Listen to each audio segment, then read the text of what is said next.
ready, and are we ready to get rolling? Mm-hmm. Yep, we're live. Yep. Cool.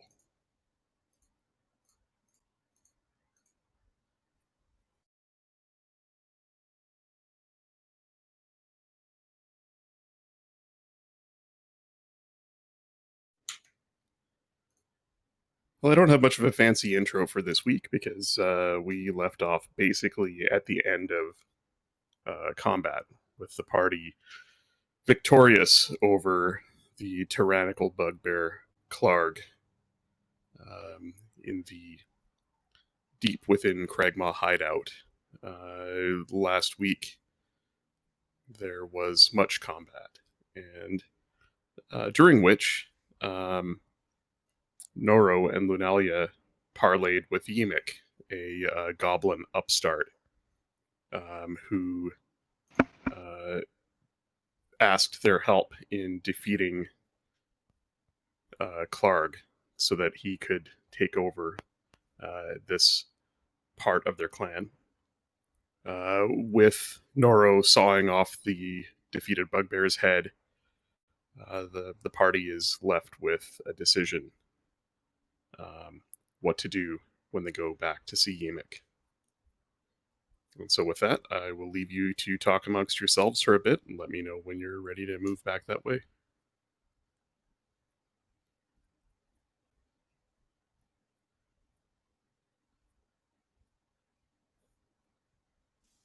I don't know why I'm trying to picture what it would sound like to cut somebody's head off. Squelchy. Well, I'm working over here. Noro! Why'd you cut off the head?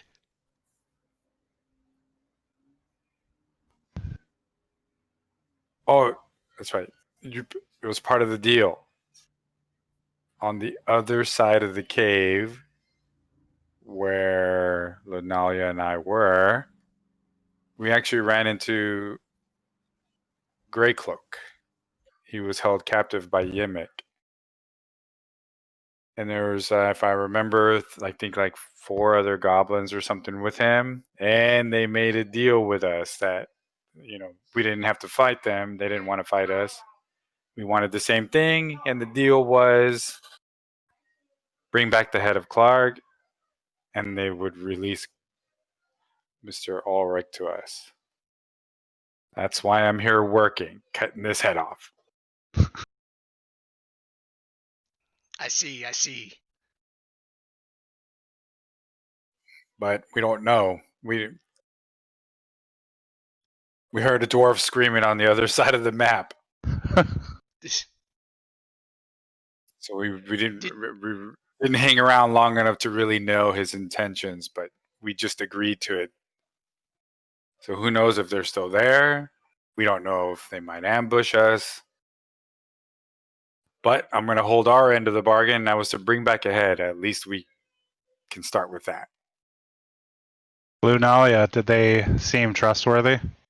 Could you perceive if they were trustworthy? They didn't seem to have a reason to lie. She was also bleeding to death. This is true. So I don't know. Worth noting that when you all leveled up, you would have gained extra spell slots, but the slots that you used up have not reset yet. It looks like D&D Beyond added your increase in max health to your current hit points. And I see Noro's hit points just reset there. But that's why I like Lunalia's at 20 of 21. She was at, I think, 10 before. Mhm. Okay. I was gonna ask if it looked like she needed some healing. No, I drank that health potion. Oh, that's right. Okay. Yeah, Deebs ended up just charging in here, so I got knocked out myself. I'm glad Cool. you're okay, Lunalia. As am I. So should we be at max poker, or was I wrong for adding those? You know what? 3? You can set yourselves at max. Yeah, I mean it's fine. Oh, okay. I can just throw more damage at you if you get into a fight. It'll be fine. All right. Because eventually I'm going to metagame hardcore once I know. I'm just kidding. I don't think I will level you guys up again. Without some downtime, like a long rest. But I wanted to get it out of the way at the end of last session. So enjoy. Where's that bird? Is he taking everything and trying to find a way out?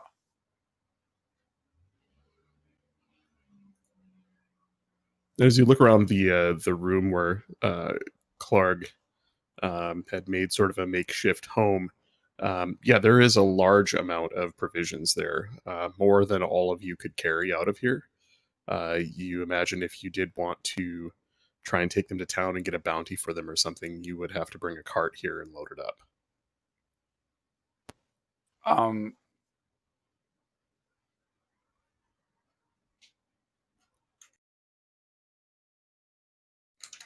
Maybe we could talk those goblins into carrying them out of here if we killed Clark for him.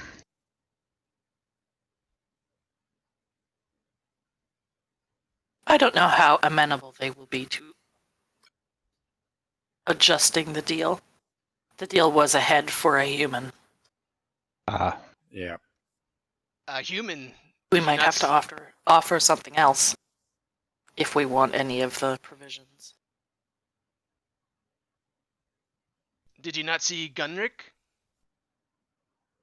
We did not. Just one human.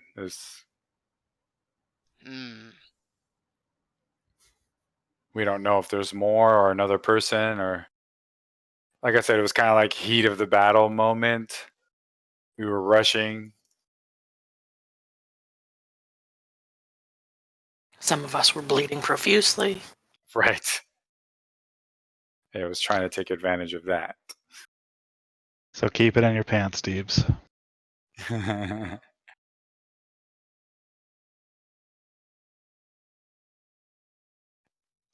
Poker, you mentioned that some of these crates had like a company's mark, a trading symbol. Yes. From like a trading firm or something. Mm-hmm. Would it be? I would like to investigate. It would be. I don't know if it'd be worth it, but yeah, you could make a. Oh, let's see.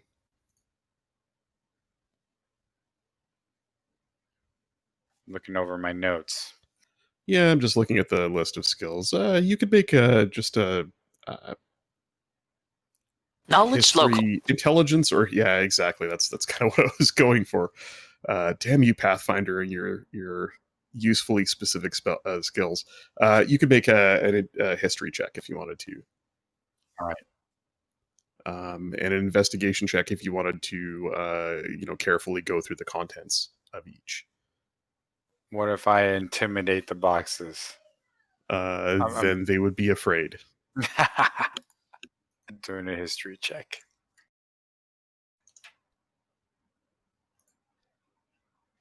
Twelve's not bad. It is a symbol that you've seen in your brief time in the city. You don't recall the name of it, but it is definitely one of the larger trading firms. Lion Shield. It doesn't mean much to you, but you've definitely seen it around.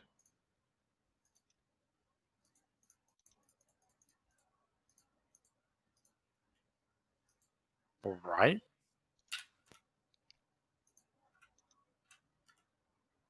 I'm practically almost done with cutting this head off. What are we going to do? Go and find your man.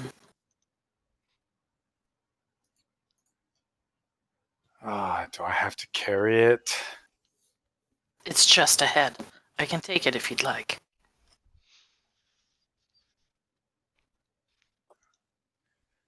I just want my hands ready just in case.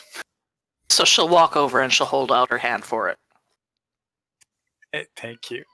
Plus, I'm squeamish. Uh-huh. Don't tell Really? anybody else. Squeamish barbarian. Don't tell anybody else. You know what? Make a Constitution check just for fun. All right. Just for fun.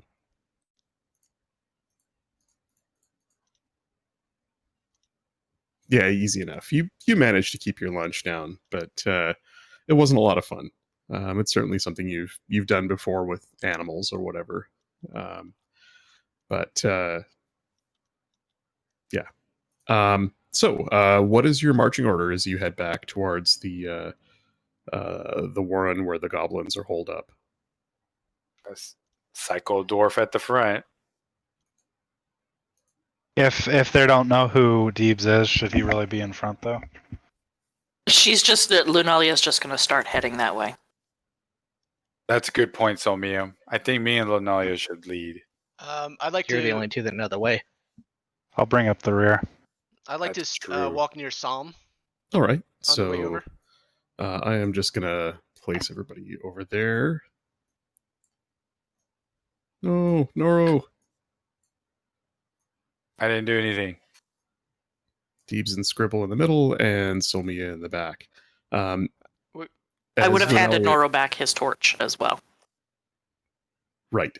And so as the five of you in the globe of bright torchlight make your way through the twisting tunnel back over to this space where the goblins have made their home, Lunalia and Noro, you see the familiar sight. You also notice the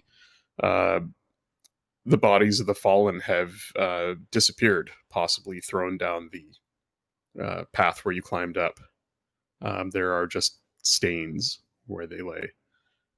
And as the rest of you come into this space, you find that there is a stench that is not pleasant.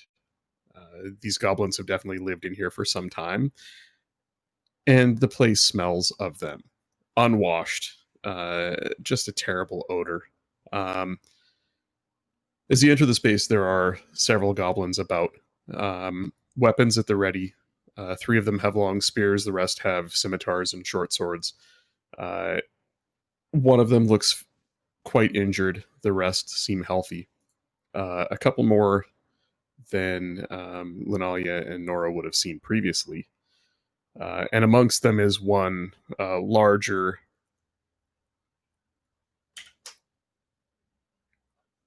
better armored goblin with a bit of paint on his face, paint or some sort of white, off-white smear.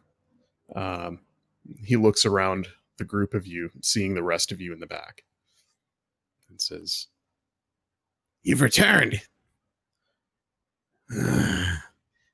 His head.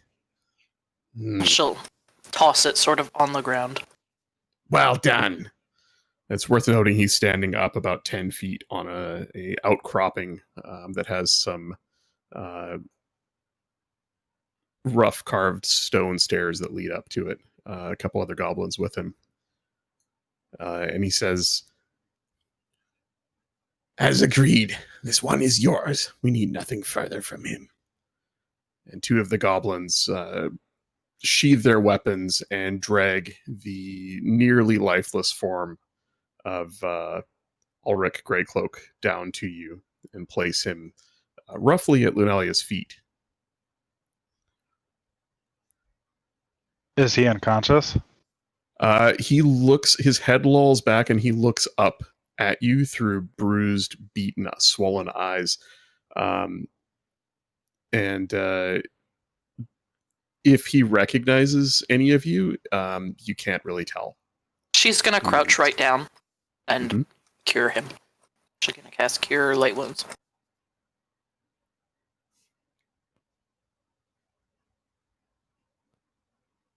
Wow. Nice.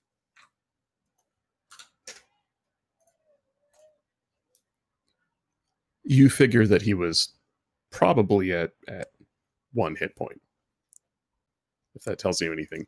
Yeah. As you place your hands on him and the healing magic washes over him, you see the bruises on his face, the cuts close slightly, and he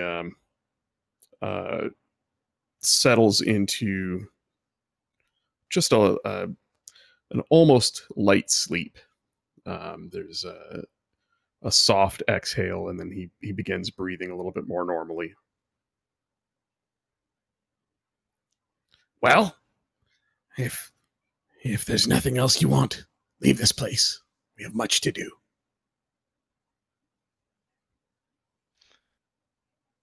What of the dwarf? Gunrin. Do you guys think it would be worth getting what we need to know from Ulrich outside of this cave, or we want to try to question Yemek as to why all this?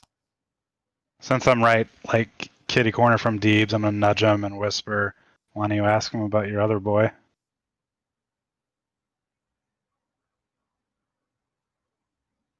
And you guys can move up into the room as well. Like, feel free to ignore the map for now. There is enough space for all of you to sort of crowd in around this small campfire. Can you guys not hear me? Or you can position yourself on the map. Good if a fight breaks out. I'll take it. Hello, can you hear me? Yes. Mhm. Yep.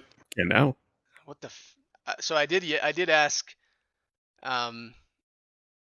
I said, what of the dwarf Gunrin?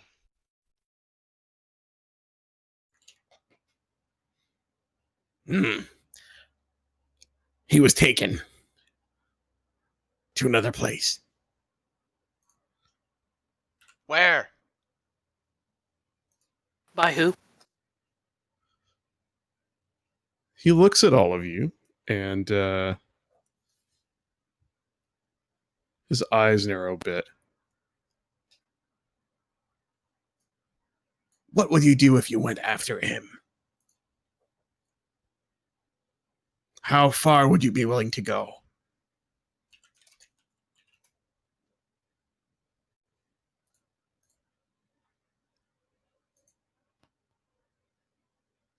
As far as is necessary. Lunali is just gonna shrug.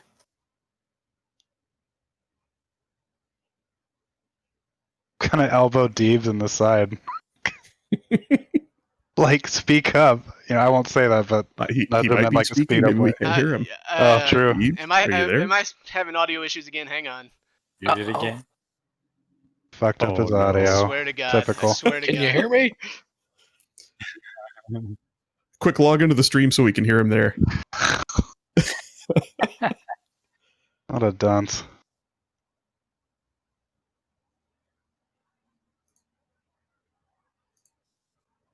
Yes. Yes. Yes. Okay. So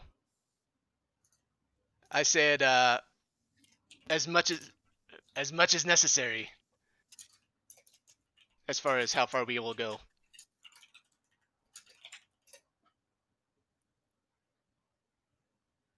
Hmm. Mm.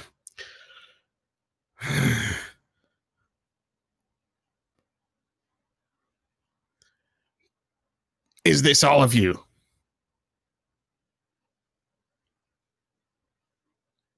Well, I think so. it's not enough. We'll need more. You'll need more. Our castle is well guarded. King Groll commands many like us. I need time, and you need more. If you wish to have your friend back. This castle is where Gunrin's being held? As far as I know, yes. Groll wanted him for his employer. Was Clark working for this person? Solmia, how visible is your face? My cloak is my hood's drawn. Okay.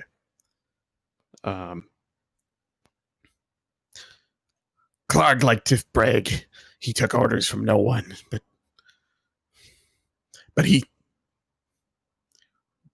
Groll sent a messenger with orders to capture these two and anyone else working with them and send the dwarf to him so his employer could question him. I think we have some days yet. I want Grohl dead. You want your friend. Neither of us is powerful enough to do this yet.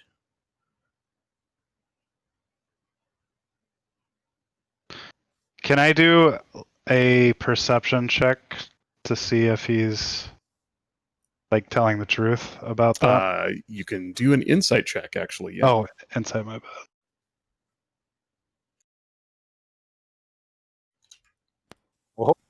Holy shit. I read his mind.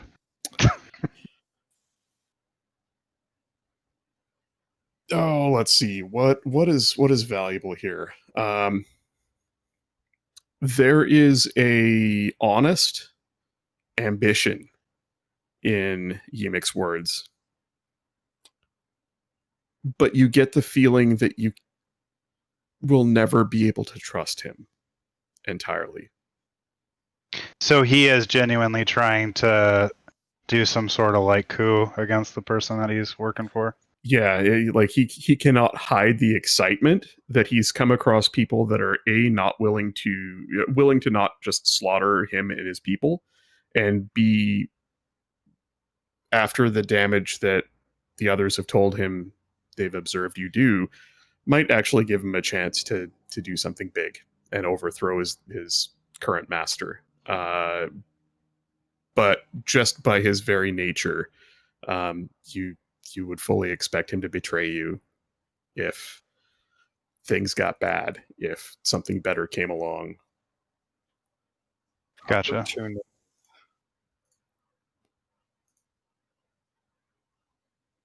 So then I'll just kind of like, I won't whisper, but I'll just kind of like side talk to Deebs, like seems like he's telling the truth.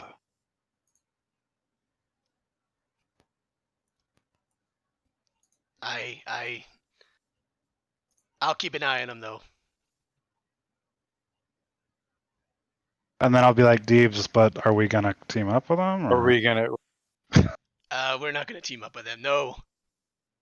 We can handle whatever comes at us on our own. Whoa! I don't know about that. And then I'll just talk directly to Yimik, and I'll ask him. So how many how many goblins are we talking about in this castle? Many. Goblins, bugbears. More than mine could handle and more than yours could. But if I have some time. What does he need a dwarf for? He was paid to bring the dwarf by someone who calls himself the Black Spider. Huh.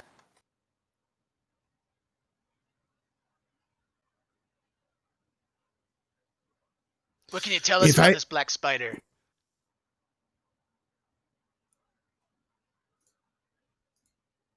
I only have a name, but I have my suspicions.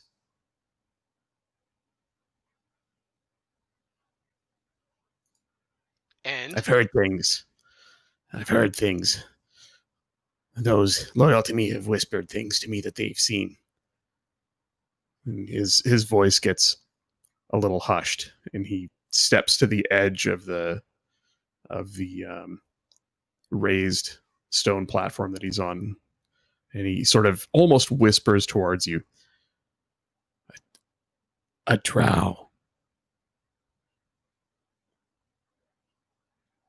a drow, you say? And he's not alone, from what I'm told.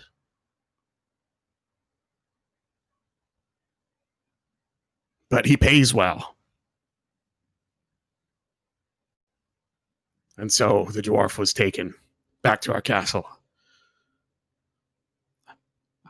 I think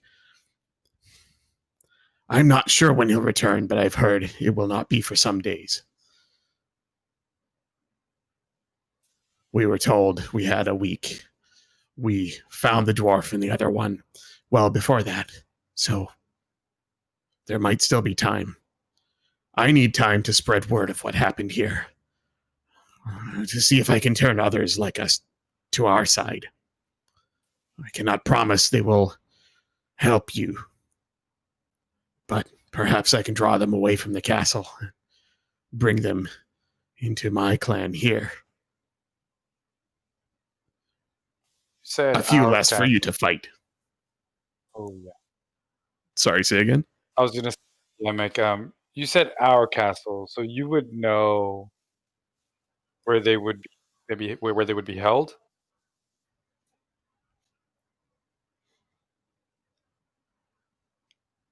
I have an idea, and I have eyes and ears. Given time, I could learn some things. Things perhaps valuable to you.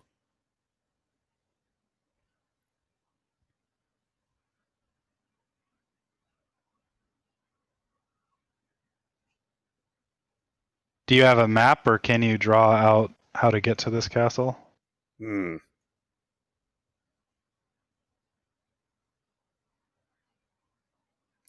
Deebs, Yeah. the mention of the map reminds you that you do have a map. Just a very general map of the area. In fact, it is the. I'm just going to move you guys over to the region map here for a minute.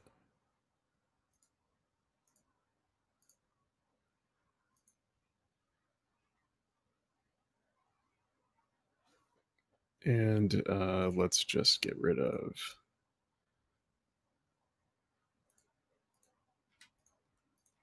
those. Everybody can see that, right? Yep. Mm-hmm. Yep.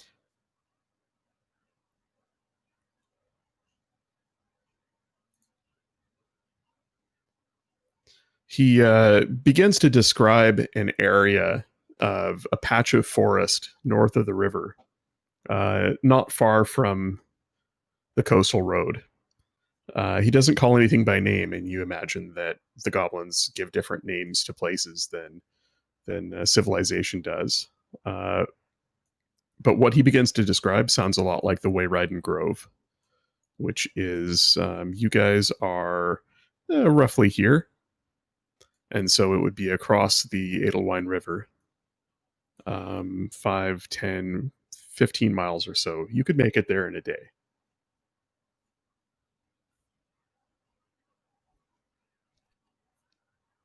And he says, it's a small forest near the bigger forest. And deep within it, there's a large clearing, an old stone castle. I don't know who built it. It's been abandoned for a long time. Our kind found it and took it over. It's there. I think that your dwarf friend is held.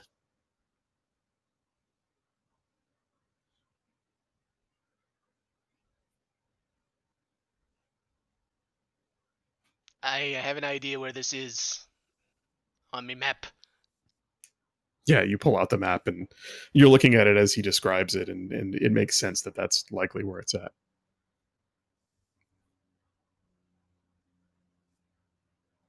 If you go there now, you will die. Don't mention that we had this conversation if you do. But if you wait, perhaps I can give you some advantage. I will leave a scout near the road where you came from. You may speak with them to send messages to me. I would think that if someone was being paid to apprehend this dwarf, they don't intend him harm, at least not right away. Well, we roughed him up pretty good.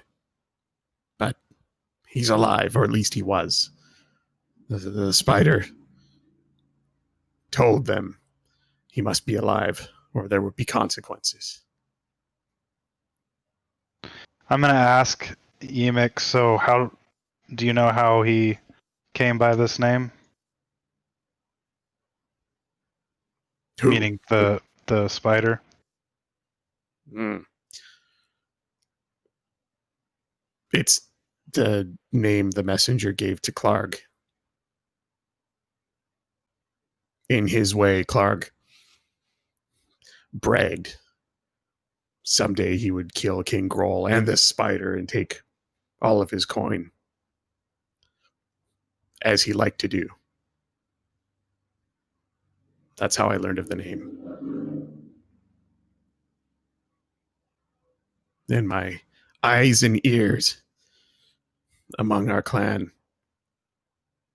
told me that he might be a drow, and there might be others like him out there. I don't know anymore, but I will try to find more. If it helps you get your friend back and remove Groll.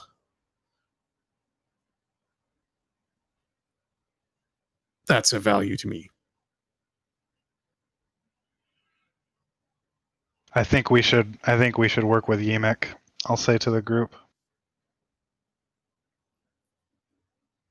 Lunalia will just nod. How will we know to trust him?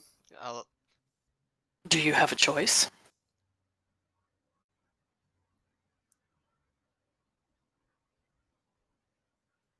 No. I want a personal guarantee. I'm Nora, do you say that out loud? Out loud, I want a personal guarantee. Is that like an I'm- intimidation or? Yes. Emic just kind of looks at you and cocks his head to one side like he doesn't quite understand what you're asking for. And he says, "You are surrounded. You are in the depths of our home where we have the advantage. You may have done well on your way in. You will not do so well on your way out." And as he says it, you hear footsteps coming your way. More goblins returning, possibly from a scouting party. We're letting you leave alive. That should be guarantee enough.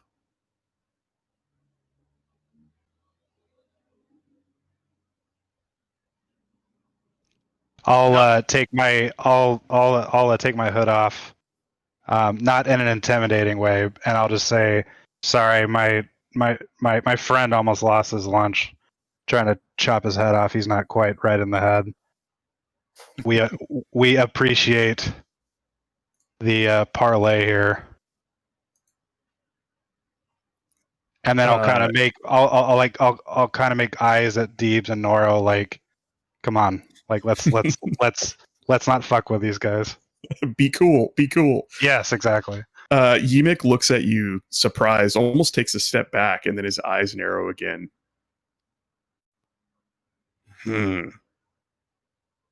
Well, now I know there are drow.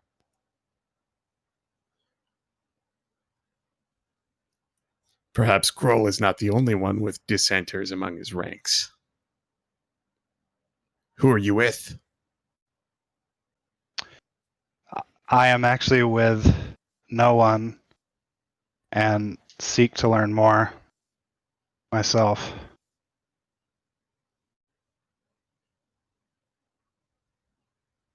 Deebs, it sounded like you had something to say. I didn't catch it though. Just every time the drow is mentioned, my demeanor changes just slightly. All right. So then, in that case, if I'm like sensing that, maybe I'll be like, Deebs, I feel confident I can talk to this guy if you want to head out. That would probably be a good idea. I'd also like to speak to you for a moment when we have a chance. Dun dun dun. I'm guessing Deep's general demeanor in all of this is like he's cooled down from the fight, but he's ready for another one, and probably a little uncomfortable looking, right? 100%. Talking to goblins and just, Yeah, you're making a deal with surrounded the by goblin. them. Like, Yeah, yeah. it's not going well with me. So I'm gonna head out and wait outside for everyone. Is anyone else leaving with them? I guess As I'll go it's calming to. down, I want to say, just kind of try to mimic like in Wheeze's voice about letting him go.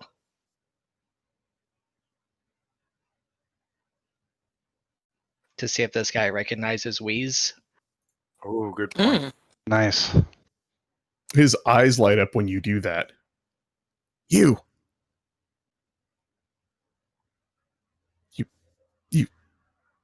sound like one of us.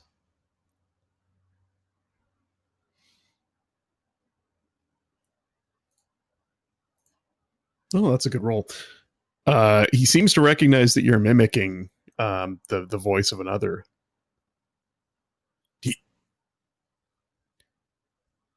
Did you meet another of ours? When Yes. when your friends were trying to ambush us, we captured Wheeze, and he is the one that told us of this hideout. Hmm.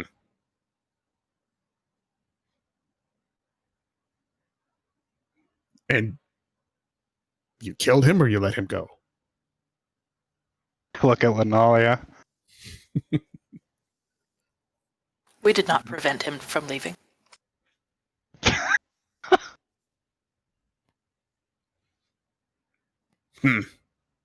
That idiot's probably halfway into the hills to the south by now. Good that he does not return.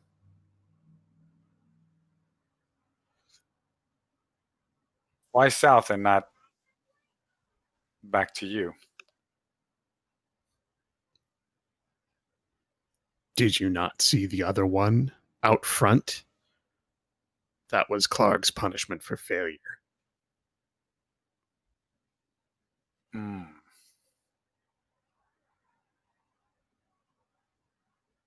Well, we have bodies to clean. So Lunalia is going to motion to Noro to come and help her get the human out. If he's unconscious, she can't carry him. Yeah, he is unconscious. You could probably rouse him awake, or Noro could just hoist him. Yeah, I'll go down there and pick him up. And he's unarmored. You don't see his weapons or armor or anything about here. He kind of groans as you lift him and throw him over his shoulder. And the eunuch just says, "If you have nothing else to say, please leave. We need to tend to our dead. Plan what to do next." So I'm gonna ask Yimik. I can say I appreciate you have things to do, but perhaps you can spare me a few minutes. You know, like while you have your other goblins here start cleaning things. Mm. He looks around. "I will walk with you."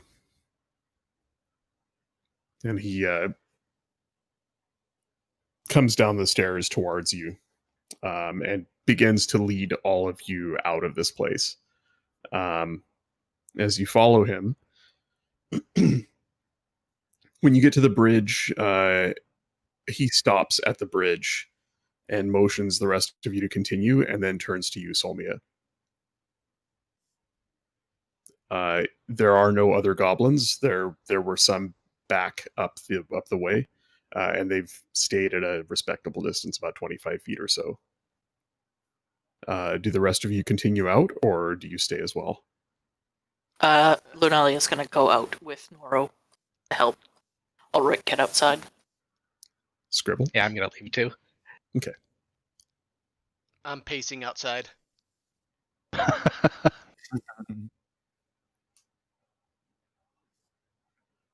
So, Somia, it's just you and Yimik standing on the bridge. You see the rest of your group exit the tunnel off in the distance. What's his demeanor? Is he like growing impatient, or is he just kind of like whatever? He looks like someone with a lot on his mind. He certainly looks like someone who didn't expect to suddenly be leading this band of goblins. Not at least this quickly. You can see he's having a deep think. You wish to speak? Speak. Tell me what you know about the drow that you've been seeing or that you've heard of. What are the rumors? Only that he is a drow. I know he pays well. And I know he did not hold his tongue when threatening Grohl of what he would do if he failed. Grohl I is would one not- of Grohl is one of your kind. Our king, as he calls himself, a bugbear like Clark, but worse, much bigger and older.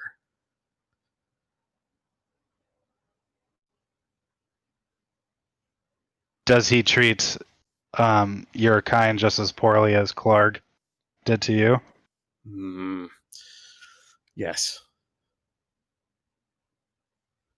Do you think they could be inspired to revolt with the right motivation? In time, I will perhaps even go myself. Spread the word of what happened here quietly, but I need some days. Trying to think of like the right way to phrase this.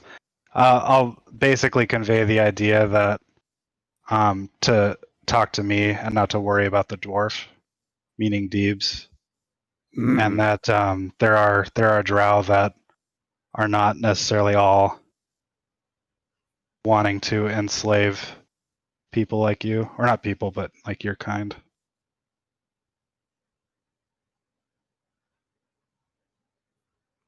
I'm not too concerned about that. There's just one of you, and I've seen the kind you work with.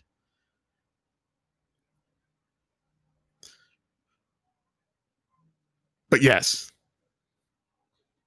better if I don't see that dwarf again. You should go. I'll just basically be like, "Thank you for your time," and then I'll leave. As you turn to walk away, he says, "Give me 3 days. I will do what I can."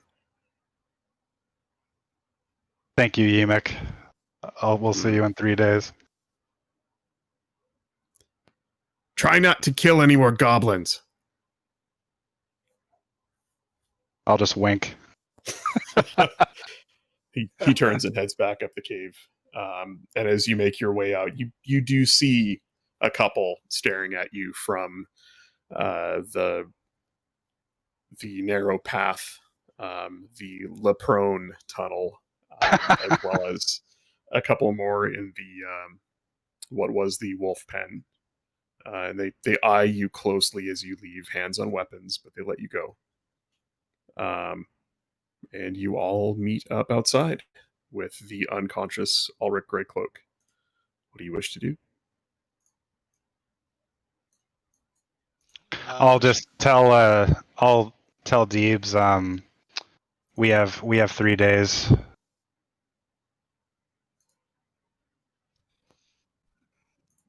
Is it day or night poker at this point?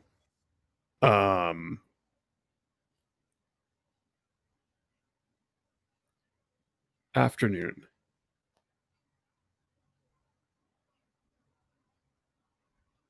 Early days. afternoon. And we're about, I think where you pinged, I guess we would be also 15 miles away from Phandalin, right? Yeah, I think sorry, I think I put you guys somewhere around here, right? Yeah. You Yeah, had yeah. turned up the road to Phandalin and wound up the hills a bit before you were Oh, okay. ambushed. So yeah, you could make it to Phandalin by nightfall. it'd be cutting it close. I want to suggest to the party to bring Ulrich, or at least head to where we hid the cart, and maybe do like a long rest. Is Ulrich stabilized? Like where he doesn't need to go to like an inn type thing? Oh yeah, good point. You know what? I can check. One of you could make a medicine check. Oh duh. Don't ask me. Go for it, Deeps. I'm gonna double check. Yeah. Oh, that's not much better. Dr. Sweet Deeps. mother. He appears to be alive. I mean, you don't really even need to roll to know that he's not gonna bleed out. Okay. But he's obviously been worked over. Lunelia's going to say, I've seen injuries like this in the past. This man needs rest and some healers. He's not in danger of dying, but if we can get to Phandalin by nightfall, we should go. Yeah, in game mechanics, he very likely didn't get a night's rest since he was captured. So he's probably got 1, if not 2 levels of exhaustion, and he is single digits for hit points for someone who is just by the the 3 of you who have met him before, by the looks of him, you would estimate that he'd be significantly higher level than you. So he's not doing great. And he could definitely use rest, and possibly even a healer, an herbalist, a cleric, a something looking after him and continuing to heal him. We should get your friend to town.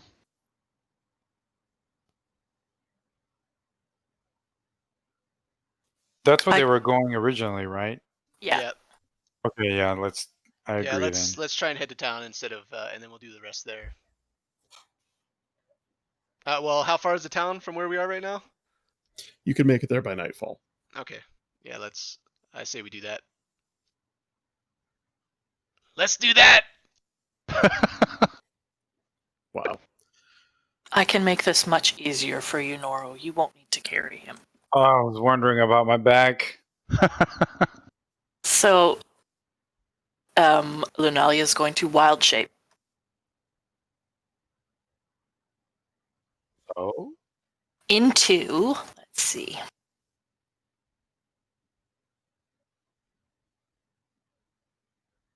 Detecting that she's gonna do that, I'm gonna ask her, is there anything you want to tell us before you before you shape? She'll just look over at her and continue. Okay. Please be a mule. Please be a mule. Because she won't be able to communicate with us now. So she's going to turn into a large 6-point buck. Oh. Is the buck moist though? Nope.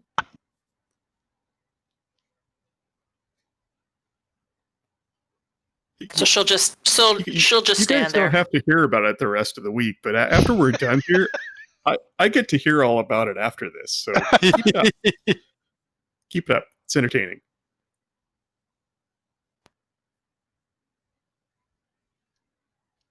When I see Lunalia change.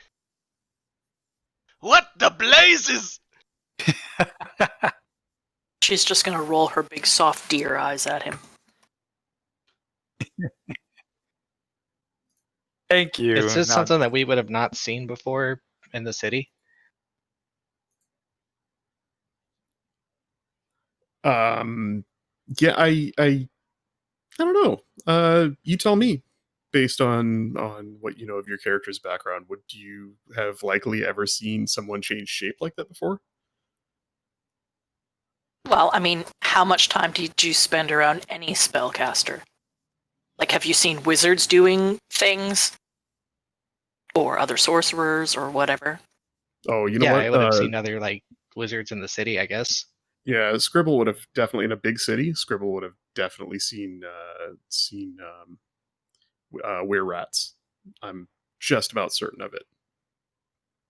Like Mousy Pete and his kind from Yeah. Telden's Crossing. So yeah, Scribble, you'd definitely be familiar with Shape shapeshifters. changers. Well, I Okay. freak out.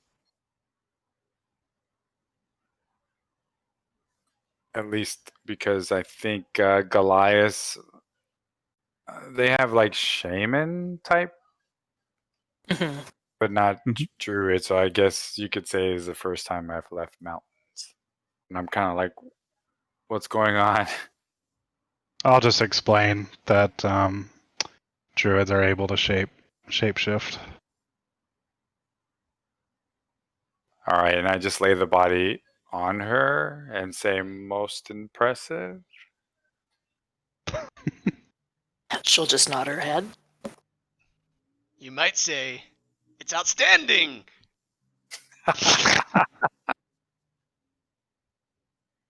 Yes. Yeah, just a buck outstanding in the forest. No, How approximately how many hours is it to Phandalin? 3, 6, 9, 5. Okay, so Lunali is not gonna be able to make it the whole way. What do you get? Is it is it an hour or two for It's an hour. shape? It's an hour, yeah. Yeah, but part of the way back. The trail back to the road, for sure. Cool. Mhm. All right, so I All guess right. we Yeah, make let's our head way. out. You make your way back to the road. It doesn't take very long now that you've marked the traps along the way, and you take note of them as you pass them. You get back to the road where your cart is stowed nearby, and unless there's anything you want to do there, you can head towards Phandalin. I just want to do a quick check just to make sure everything's still there. It looks still well hidden or decently Yeah, hidden. you find it where you left it, and it looks like it hasn't been touched. There is signs of something, an animal or something has definitely um, gotten into things and snuffled through things, but other than a few of the like a couple of the sacks of grain being disturbed, nothing's been taken. Okay. Yeah, schnuffle. That's a word. Come on.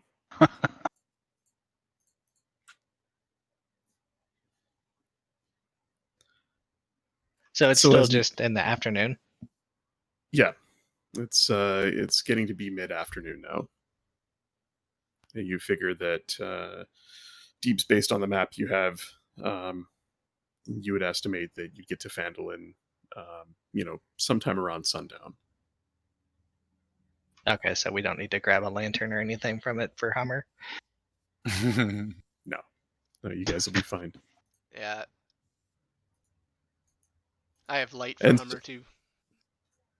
oh, the light spell, Yeah. Cantrip. outstanding. Thank you.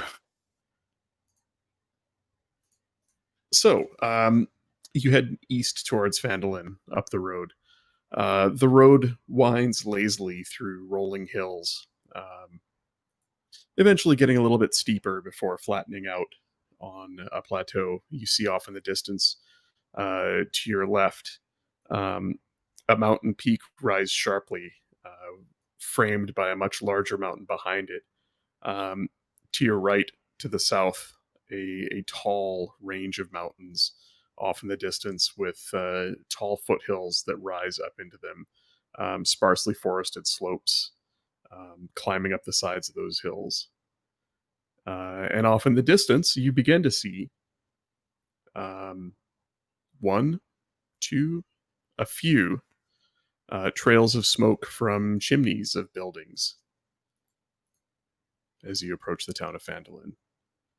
Uh, As evening, yeah, sorry, Poker. Before we get there, I want to have a quick conversation with some of you during the travel there. Sorry. yeah, absolutely, go for it. All right. So while we're heading that way, I go up to Sam and Samia, may I have a moment of your time, please? Sure. Back in the cavern, when we were battling, you were impressive. But I heard you mention something that's brought me some concern. You've mentioned Loth, the Spider Queen.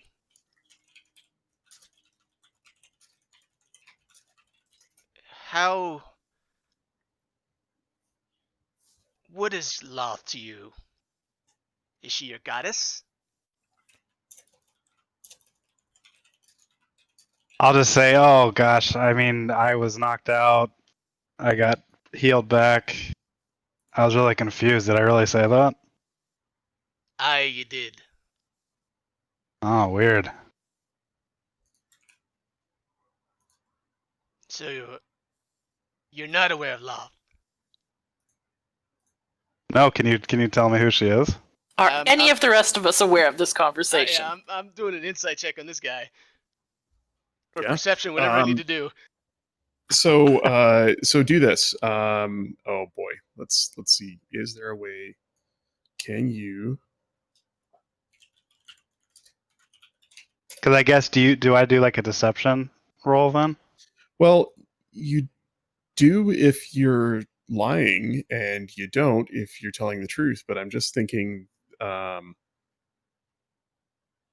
just looking for a way to see if there's in Beyond 20 if you can whisper a roll to the DM with a key combination. I don't think you can.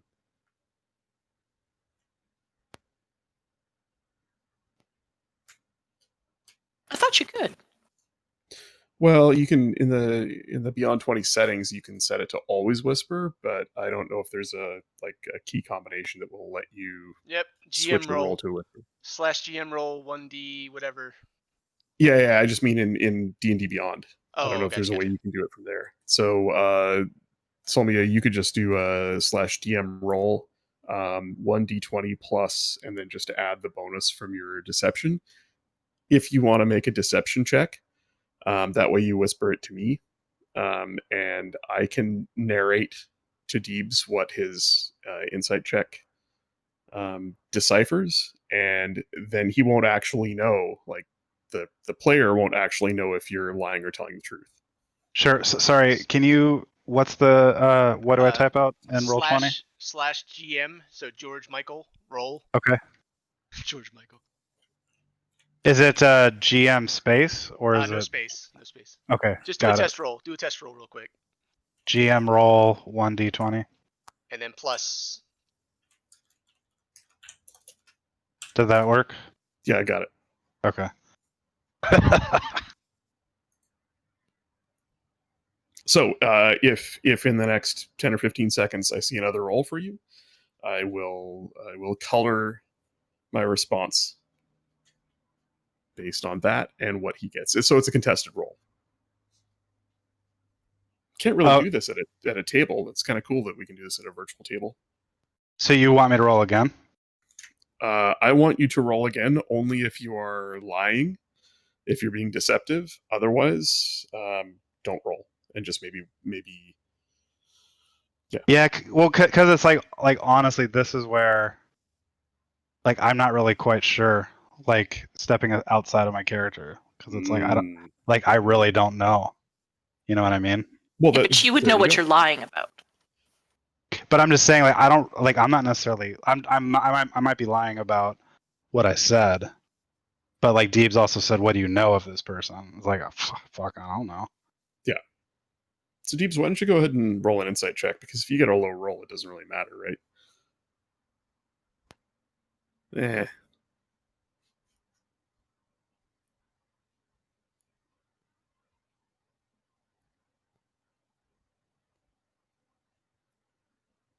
I would say based on all of that and that insight check, I don't know. You're not certain if that was truthful. And she maybe doesn't seem certain either. Okay.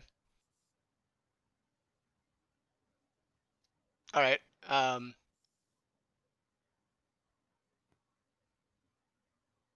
All right, I'm going to just kind of leave it be, and I'm gonna say, I hope you're feeling better after that battle. And then I'll just reaffirm, like I definitely owe you one.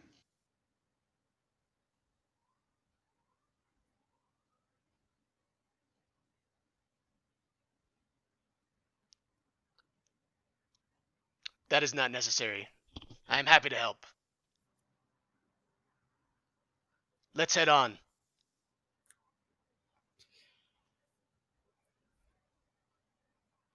As you continue down the road, the narrow rutted track passes through a sparse run of trees and emerges from the other side, where you catch your first glimpse of the town. 50 log buildings, some built on old foundations of much older stone. Some ruins, crumbling stone walls covered in ivy and briar around the newer houses and shops. Leads you to believe this is an old site that's been rebuilt. As you close in, you find that most of the newer buildings are set to the sides of the cart track, which widens into a muddy main street that climbs towards a ruined manor house on a hillside at the east side of town.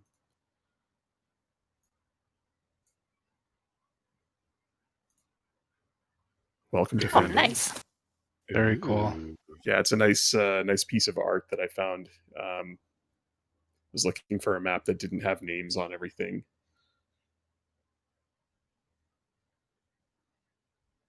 Surrounding the town are small farms and hilly knolls, a stand of trees off in the distance. And as you approach, with the sun setting off to the west, casting long shadows, you see a few townfolk bringing children indoors and tending to chores. Folks hurrying down the street back home after a long day at work. A few people look up as you approach and return to their business as you go by. Finally, Ulrich stirs. Noro, I imagine you're carrying him again, and you feel him shift. All of a sudden, his weight shifts, and he groans. Put me down. Put me down. I think he wants you to put him down, Noro. I bench press him a couple times. Just let him know, and then put him down. You set him down, and he just about collapses.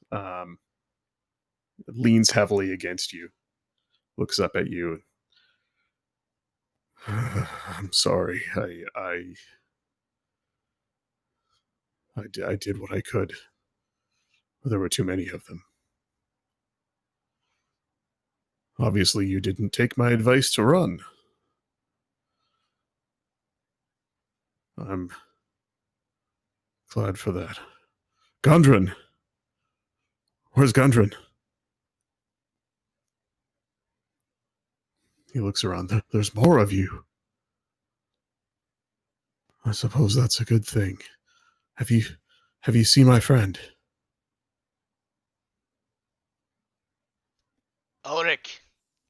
He's being held in a castle. We have the details.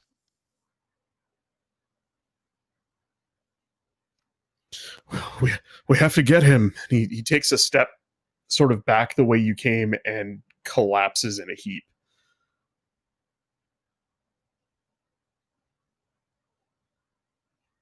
She's going to walk over and help him back up and say, "We know of your friend, but you need rest." There's a look of shock on his face as his eyes meet yours, and it fades fairly quickly. He regains his composure and just nods and says, "Perhaps a night's rest. Yes, Ow. He looks around. Phandalin. I would not have dreamed to wake up here. Good. Oh, the inn here is hospitable enough, I'm told. If you could help me there. And I'm sorry, I don't seem to have any coin on me. They took it. They took everything. If you could help me secure something for the night, I can find a way to pay you back. That and more for what you've done. I can help you. Let us head there. Yes. You, I imagine, like, Lamalia and Noro probably help him stay on his feet. Yep. Feel free to say no. You can drop him. It's cool. I kind of need him. Yeah, just remember, he's me. So, whatever you do to him, you do to me. Right on. So she's just going to gesture for him to point the direction of the inn. He looks around and he says, I'm not sure, to be honest. I've never been here. I've only heard of the place. Towards the town, the town square, I suppose. Let's So find out. You all head that direction, and it is very much as you see here. Yet the shadows are much longer and in the other direction.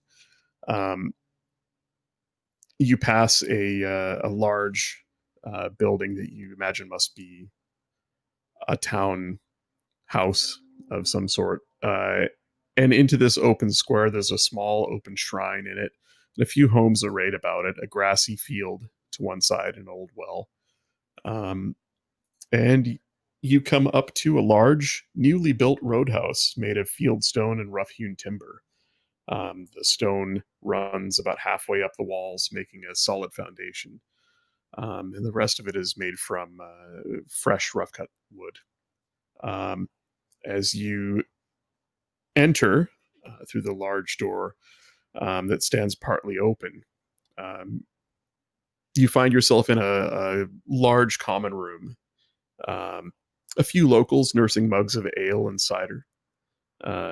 Heads lift and eyes come your direction. The folk here seem a little more surprised than those you pass by on the street. In the corner, a large fireplace, a small fire going. It crackles softly. A long bar top with a younger man, blonde hair and beard, and a friendly face, human. Leans against the bar, polishing it absentmindedly with a moist rag. Shut up. What? It's a word. It's a word. A damp rag. How about that? You're a damp rag. Sopping Damn wet right. rag.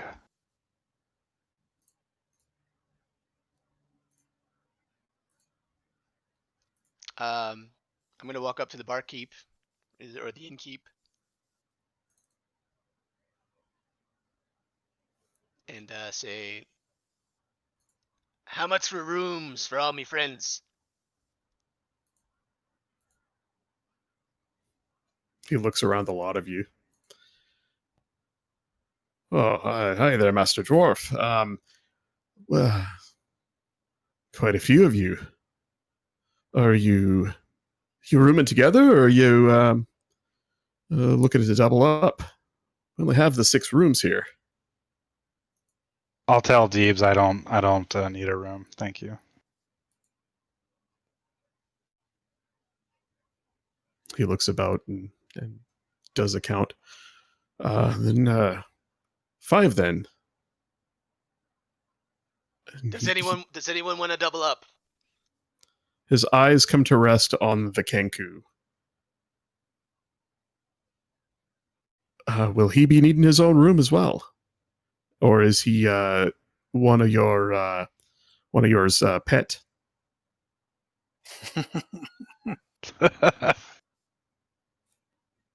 Gonna take that, Scribs?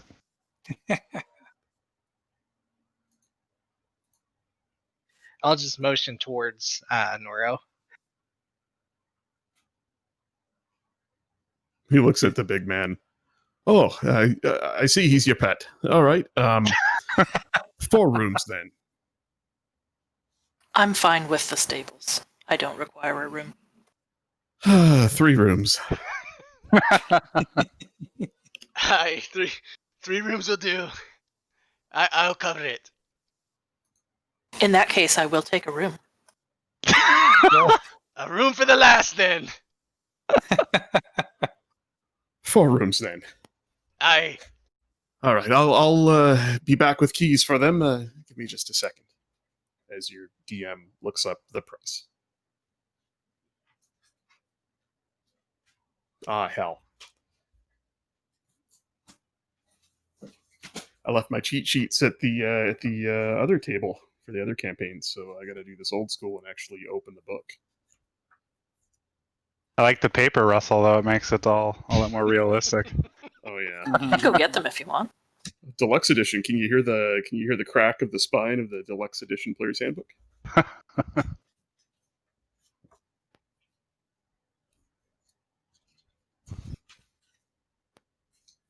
There we go. Food, drink, and lodging.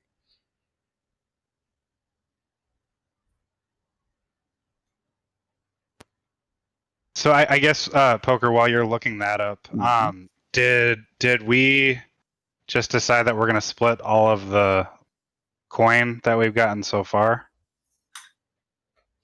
It was not discussed in game. Yeah, I think the Kenku's carrying it all. Yep. I'm rich. The richest bird on the land.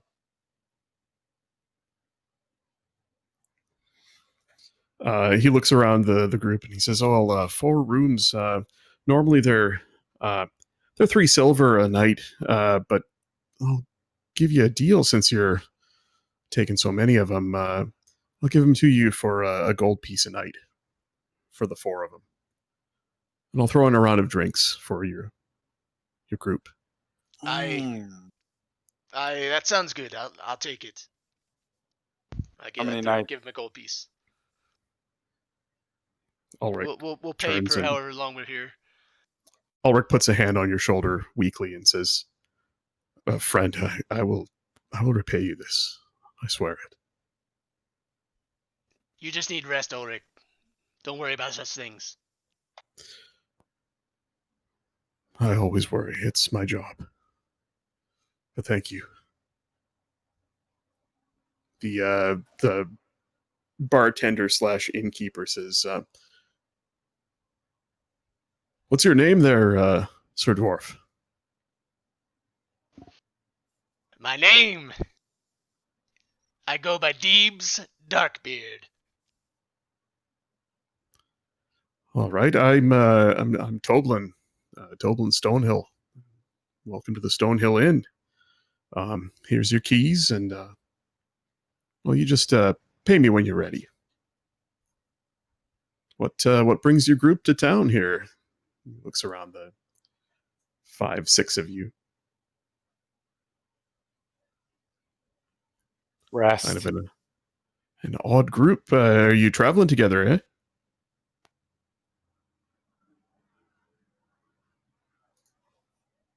Lunalia's going to reach for a key. Well, for 2 keys, and she'll just say, "I'm going to take Ulrich to a room." And she'll head off with, I guess she'll get his arm over her shoulder and lead him off to a room so he can rest.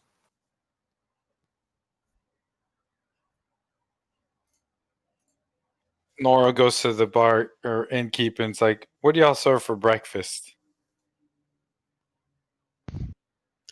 Oh, well, a little bit of this and a little bit of that. Some fine sausages from local pork and eggs from local chickens. And, well, I don't know if we've got enough to feed the likes of you, but we can certainly try. You're a big one. Well, how about tomorrow over breakfast? We can talk about us. We're tired. Right. I'm gonna say, Noro, Scribbles, Samia, let's drink. Oh my god! I just told the guy we're tired. amazing. Once Lunalia gets He's already giving us free drinks. situated into a room, she will join the others back in the common room. It's like at the fucking Marriott, they give you that drink ticket. Right. All right. Well, as I hear, I guess Steve's holler like he did in the cave. What the heck? All right. Maybe we can talk about it now.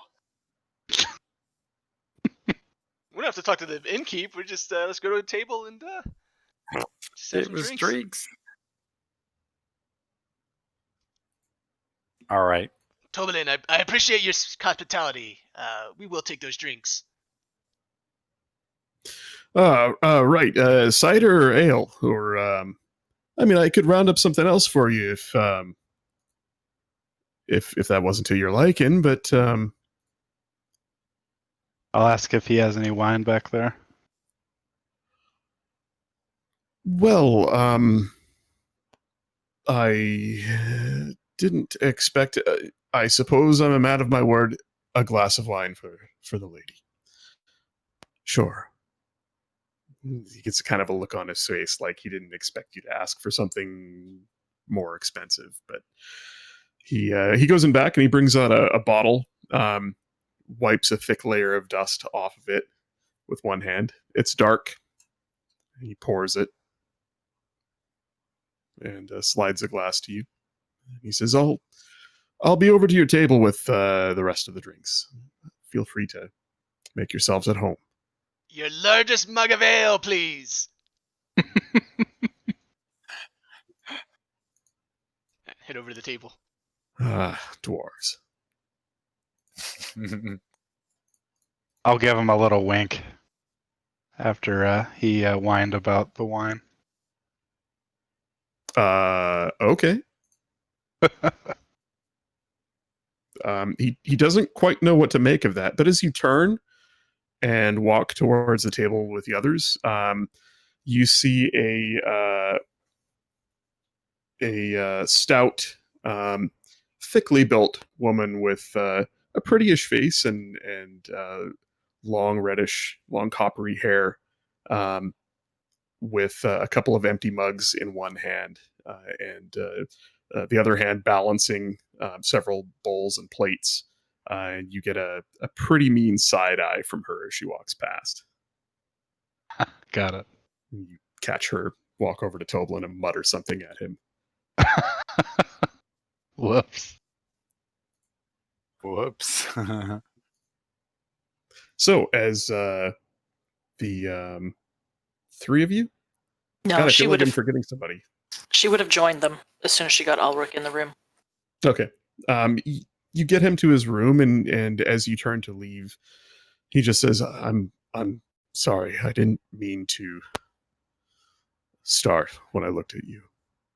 I'm It used was to rude. it. It's in your nature. Please accept my apologies. I'm in your debt. You didn't deserve that from me. She'll just I'm going to go try not to die for a while.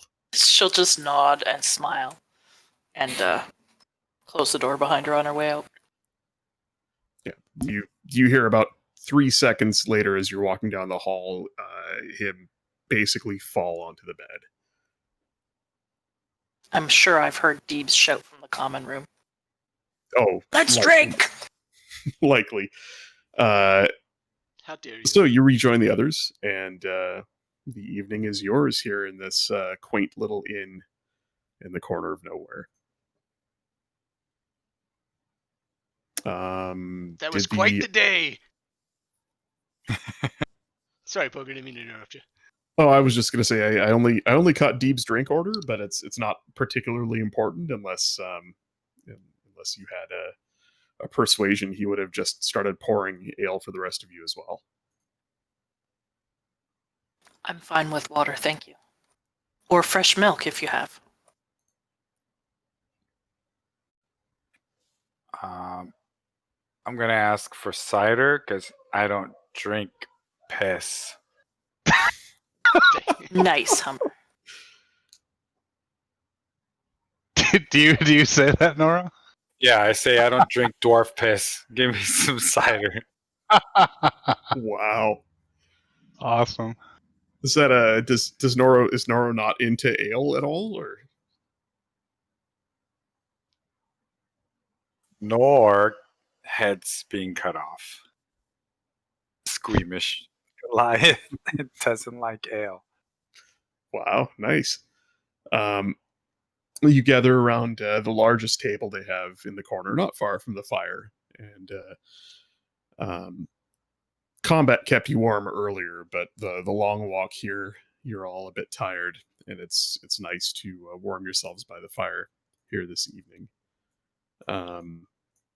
A few more obviously local townfolk come in, and the air livens up a bit in here as I remind myself to cue up some background music and Hooray. sounds. Tavern time. Oh yeah. Ah, nice.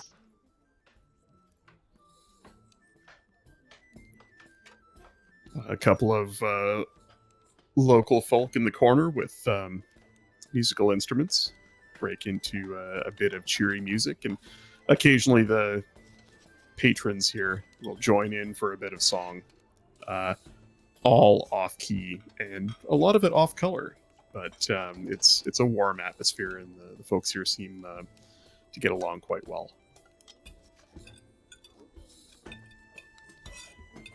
You said there was a woman serving drinks wandering around the bar. Mhm. On her way by, she will raise a hand to flag her over and ask if there is a bathhouse in town. You catch her eye, and she holds up a hand, and comes over a couple minutes later.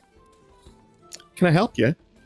I was just wondering if there was a bathhouse or a place to bathe, or a large pond. Well, pond. We have a pond, but we can certainly draw you a bath for a small bit of coin. I'm actually fine with the pond. Oh, well, it's just across the way there, past the grassy field, beneath the trees. Perfect, thank you. She kind of points out the front door and across the main courtyard. If you're looking at the map, it would be somewhere about there, just beneath the trees. Okay. This whole time, you notice she is side-eyeing Solmia. And she looks around the table and she says, "Is everyone all right? Can I get you another drink, or are you still working on yours?" No? I finished slamming back my current ale. It's another, please. Right. All right. Coming right up. Anyone else? No? I'll be back. Poker, I'm gonna do a insight check. So like what that like her side Yep. glances are. Do it. Bah. You know what? 10's enough. It's an easy DC.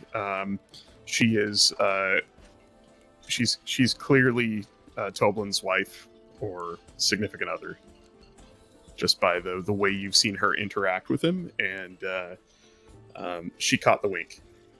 Gotcha. So it's like a jealousy thing. Mm-hmm. Okay. I'm gonna wink at her. She walks away. Do you have something in your eye? I noticed you do this. She just scowls at you and turns and leaves in a huff. I'm just gonna chuckle to myself. Perhaps you What? could see a healer. Why you trying to take her man? Just gonna take a sip of my wine and just shake my head.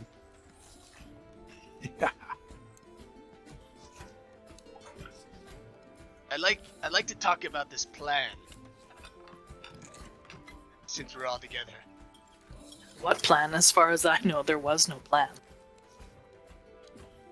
So then, I'll just let the table know that I spoke with Emic that he's gonna try to get the goblins to like rally to him, and that we should meet up at the castle in 3 days, and that he'll be there.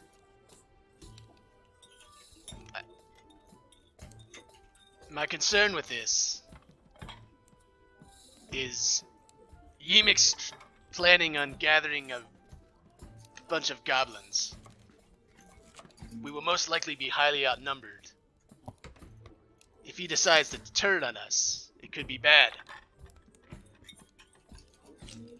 Why would he turn on us? He needs our help. He's a Does he goblin. not? I'll say something like, everyone here in the bar could turn on us too. We can't go around thinking the whole world's against us. The whole world is against us. She's gonna give you one up and down. When you don't look like anyone else, everyone is against you. I'll say cheers to that. I don't trust the goblins. I'll say don't worry about it, Deeps. I actually say Deeps has a point, but how can we use that greed that he seems to be displaying to our advantage?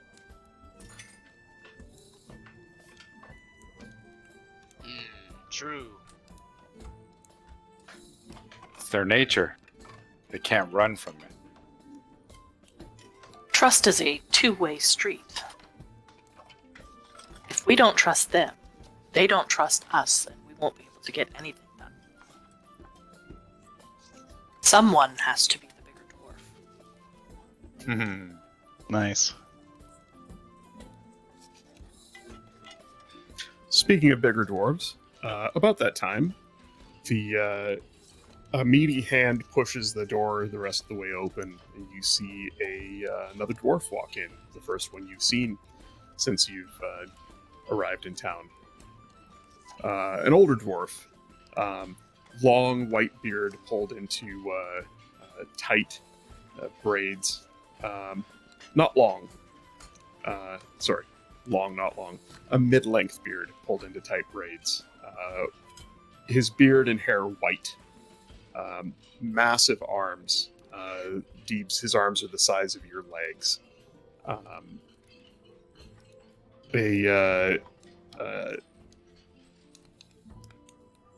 A scorched apron at his front, covering a sweat-stained white tunic. Clearly a smith or an artisan of some sort. He walks in and up to the bar, grumbles something, and comes away with a drink in his hand. And just goes and finds a table by himself in a corner, not far from yours. Sits down, and as he looks around the room, Deepsy catches eyes with you and just nods. Yeah, I nod back. He nods back.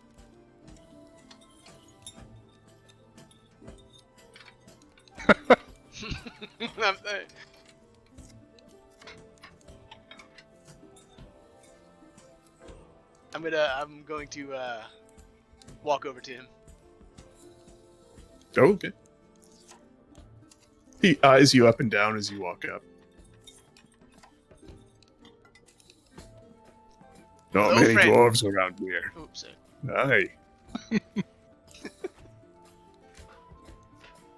Aye.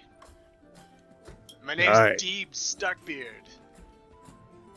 Oh, Dahlgren Steelfold. Nice to make your acquaintance, Deebs. You're not local. Haven't seen you around. Aye, we're in town for some business. Oh. Welcome to Phandalin. Such as it is. Have a seat, have a drink with me, Of or you course. back off with your friends. No, I'd like to hear. What can you tell me about Phandalin? Well, assuming you came in from the west side of town, you've seen half of it. Not much to it. One smithy, one inn. Couple trading posts and provisioners, and whole lot of trouble. No Hey. dwarves. What sort of trouble? A little bit of this and a little bit of that. More than I can deal with. Could use a hand.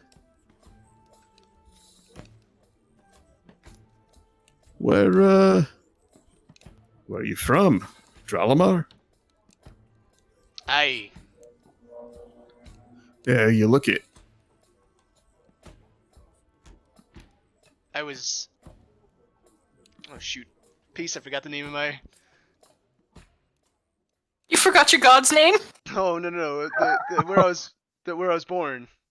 Oh, Axholm. Axholm, thank you very much. I'm just making a note. I grew up there, but I was actually born in Axholm.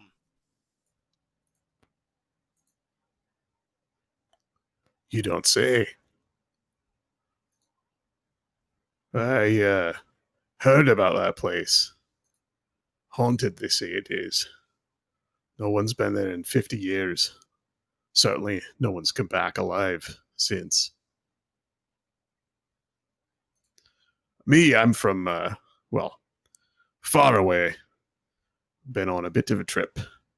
Out to learn some things, do some good. Bend some steel. Headed home in a while. Stop here for a bit. There's a gnomish settlement down the way.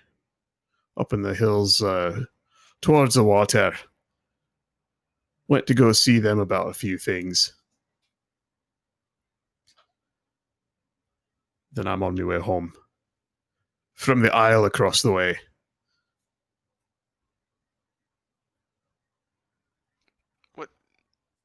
What is the name of your homeland? Well, the big people call it Aralia.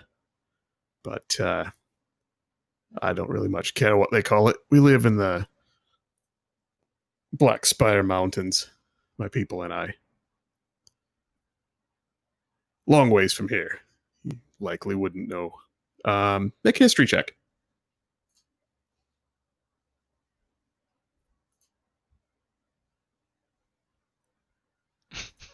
Oh dear. Ooh. Ooh, not sure why you rolled twice, but you can take the first one of the two. Oh yeah. I would imagine that Deebs has heard of Iralia. It is a major nation on the island, literally right across the water from you. And that's probably, with a roll like that, that's all he would know. He wouldn't really know the location or of any dwarven settlements there or anything. And certainly Dahlgren doesn't seem to be put out by the fact that you're not really aware of any of that. Okay. Poker, can you loop the music, please? I can do many things. That is one of them. Loop. Oh yeah, sorry, I didn't. I have to remember to loop the stuff when I add it to the list.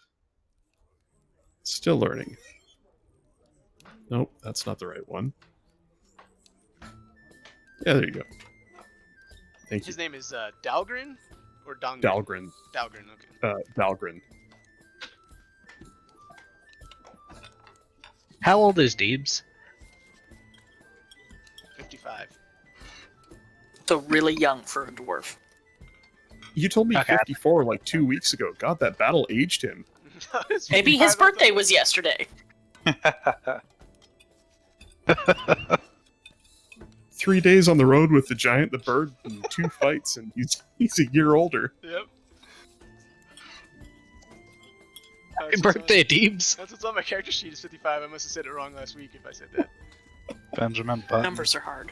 Yeah, they are hard.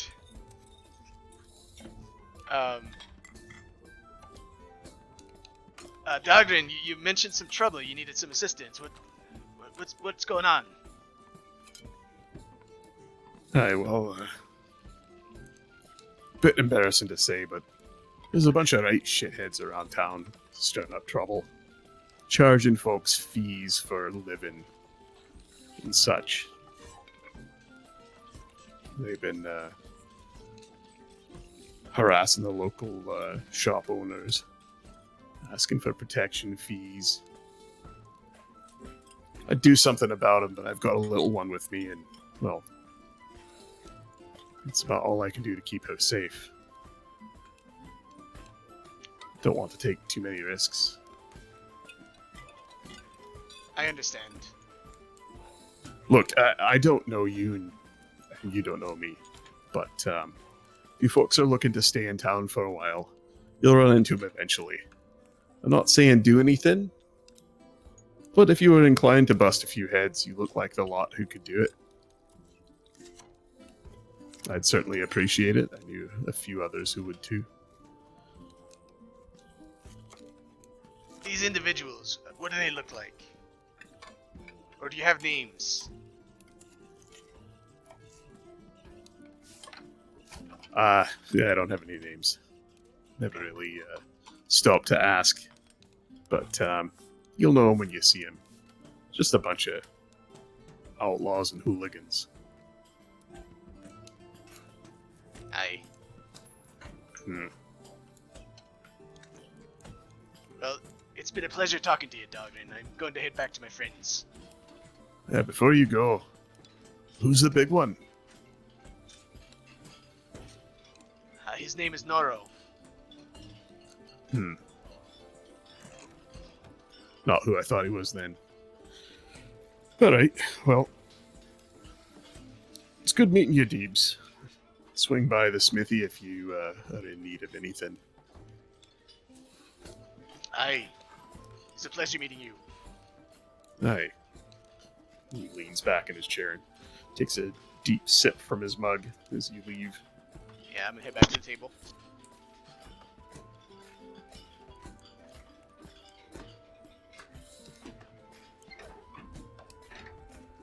Have we ordered food?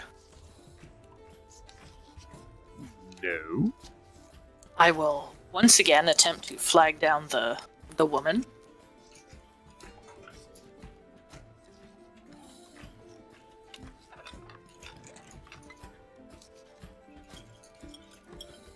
It takes you a couple minutes, but you get her attention. And she eventually comes back over. Yeah, can I get you some more? I would love a glass of wine, if possible, and I was wondering what the kitchen is working on this evening.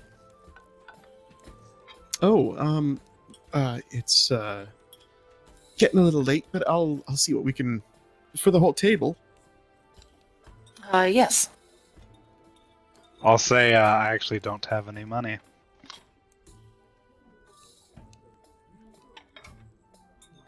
Well, the rest of us do. That's not a problem.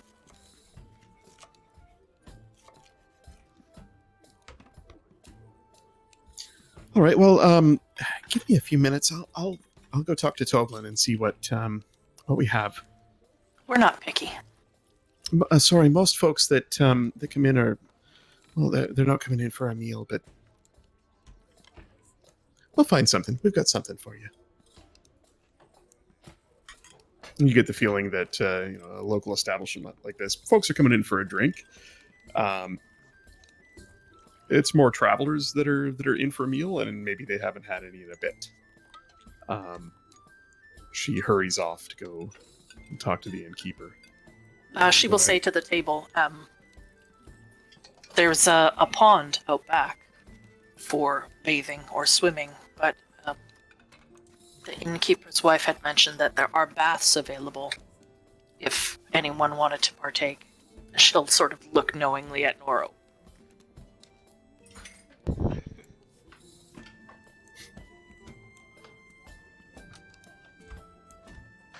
I don't know if... Do your kind swim, Scribble?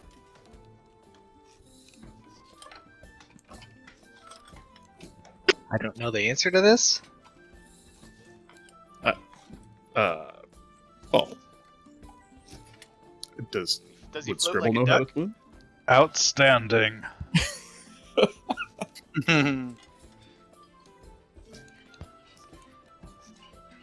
I couldn't hear you, Poker. I mean,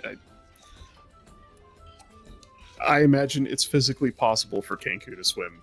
Yeah, does he's got Scribble arms and know- legs. Yeah, does Scribble know how to swim?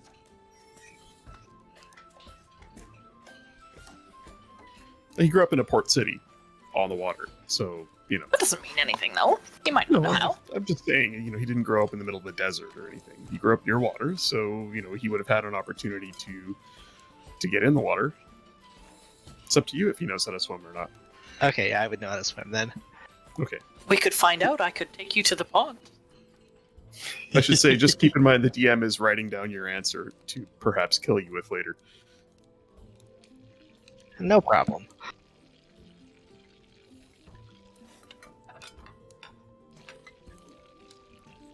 Did the waitress walk off and it's just us at the table now? Yeah. I'm gonna pull out the bag of coins that we got from the cave, and then just kind of start dumping them out on the table. Oh man! In the end, Oh my god. What is, sorry, This is so good. We're going right back to session 0. what are you doing? Sorry, I missed that. He's spilling the coins on the table. Oh, nice. Like, not just like dumping the entire bag. Oh, I was hoping. I was kind of half hoping that's what you were doing. But definitely imagine- dumping some of them out there. I imagine you hauled the sack out. But it's 15, what did we say, 15 pounds worth of coinage? Mhm. Yeah, I imagine Something like that. you all look over with a start as this pile of coins lands on the table, and Scribble's there carefully unthreading the drawstring and laying open the sack with the pile in it.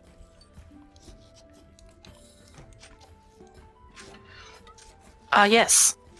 Are we okay with splitting this evenly?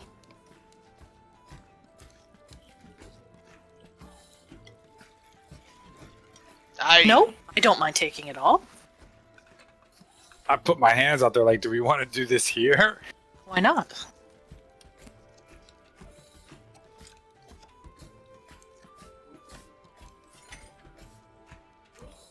So, with Scribble's help, she will start dividing it evenly amongst the 5 of us. All right. Who's got the highest passive perceptions here? I want to say 3 of you have a 15. Solmia, Linalia, And Deebs, I think. Solmia and Deebs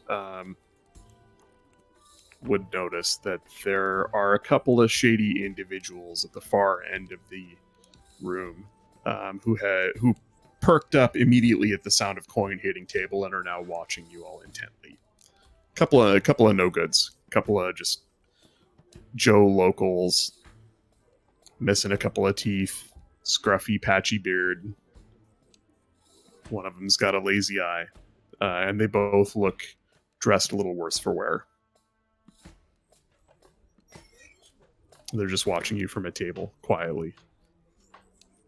So, Lucid, do you have the total amount? Yeah, it's split 5 ways. It should be 22 silver and 120 copper. Okay.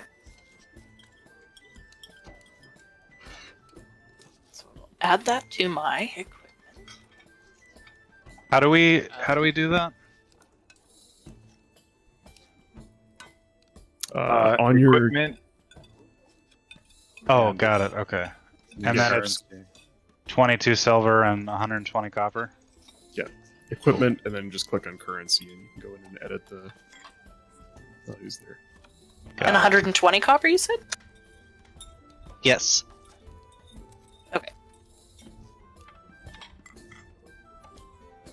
Poker. Mm-hmm. I'm gonna stand up and head over to you guys looking at us. Shit. Fucking Of Deebs. course you are. Of He's course drunk. you are. He's got to This be is- drunk at this point. Yeah, this Up. is a. We've entered a realm where there is no subtlety. Hold on. I'm gonna thank. Before he does that, I'm gonna thank Scribbles and Lunalia for the coin.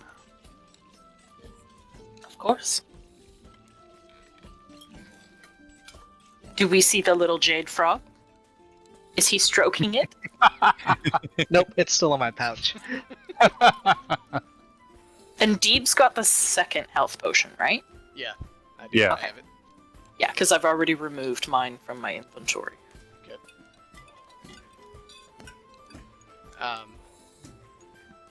Yeah, poker. So I'm gonna walk up over to those guys. Yeah, as soon as you get up and you start heading their way, I'm and not going over there aggressively or anything, just so you know. and they kind of look at you, and immediately sort of look at each other and start talking like they're trying to, hoping that you didn't see them, and then one of them turns and sees you're not walking to the bar or whatever. You're actually walking straight to them. Oh shit! The two of them start to get up to leave.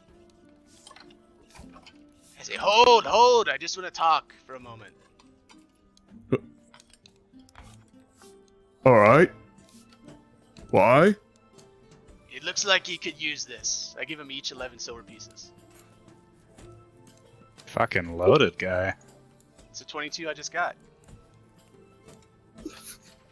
What the fuck's that for? I mean, I'll take it.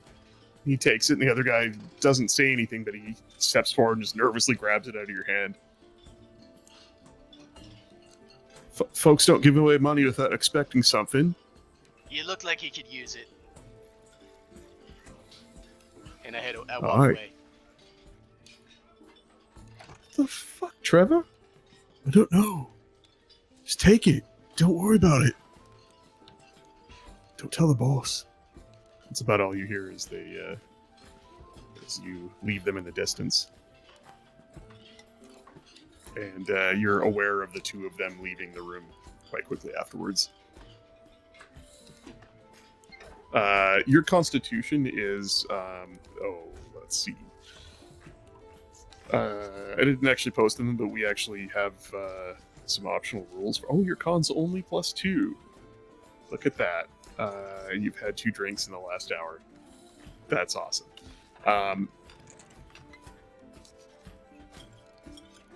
Deebs, you have advantage on charisma checks as you gain a bit of confidence from the drink in your system.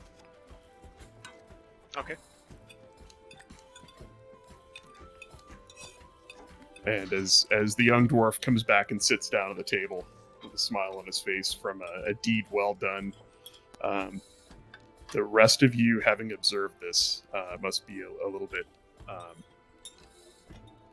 puzzled by what he just did. Mm-hmm. Poker, would you say Deebs, when he went first to the dwarf and then came back, he kind of told us what happened? I don't remember. It's up to him. I haven't yet. All right, so then I strike the conversation then with noticing 2 things that you did. And the first one's like, what was the deal with the dwarf? His name is Dahlgren. He's the smithy in the town, or visiting smithy. He mentioned there are some bandits or outlaw types harassing shop owners, harassing individuals in town. We may want to keep an eye out. Hmm. He Cor- talked about heading to a gnomish settlement soon, up in the hills.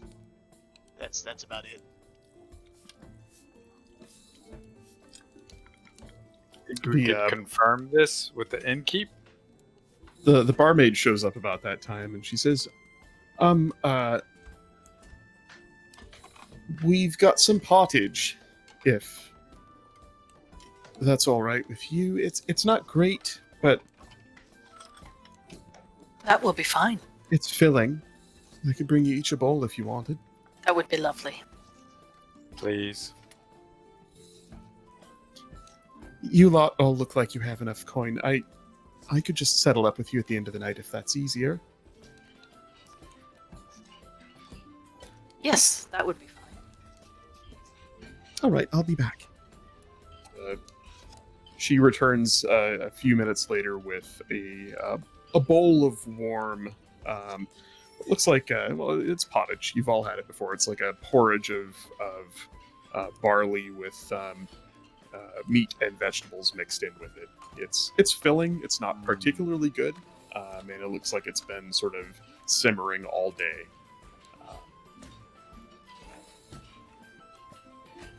Somewhat stock standard fare for roadside inns and such. Sorry, Noro and Deeps, go ahead. Oh. Yeah. I was asking, do you think we should go and speak to the innkeep and maybe confirm this? Maybe he's one of the victims? Might be a good idea.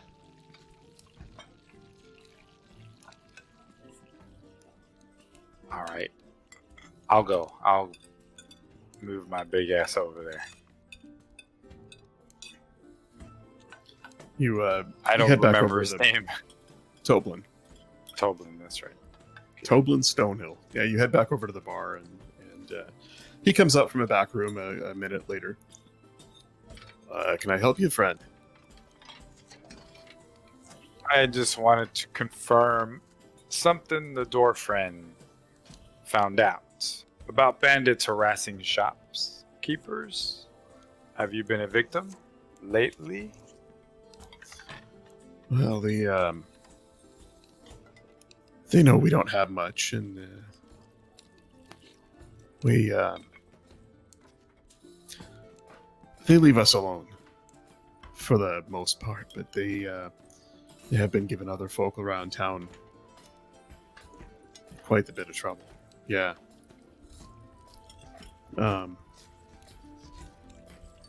They leave you alone. Any particular reason? Just because you said no money? Well, I think he kind of gets quiet and looks around. They like to have a place to come drink, and I think they'd rather take what they want from folk who stay here on occasion than take it from us. A settled folk. They're getting more bold lately, though. Well, some folk have disappeared from the edge of town, and I can't help but think that they were involved somehow. I don't know. Maybe. I shouldn't be telling you this. You should go back to your table, enjoy your drink. I'll bring another one out for you. It's best you just forget about it. If you folk are passing through, just enjoy your night here. Keep your coin purses close and move on in the morning. You'll be fine.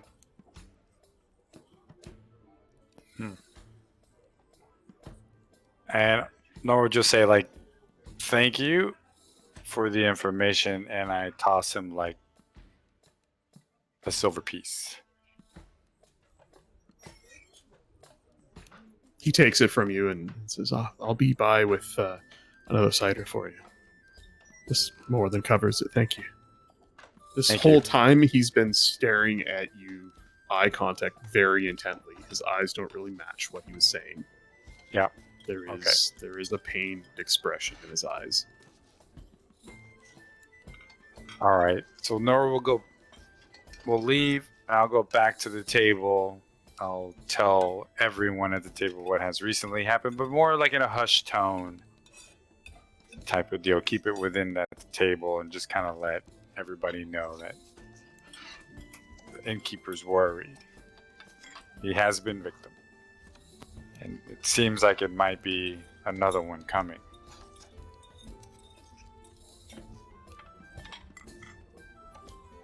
I don't know that we'll have a peaceful night.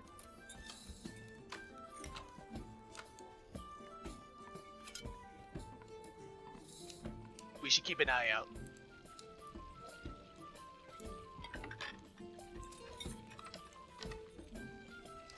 Wait. You don't think the two that I gave the money to could possibly Without No. looking at him while No. she's eating, she's just gonna nod her head.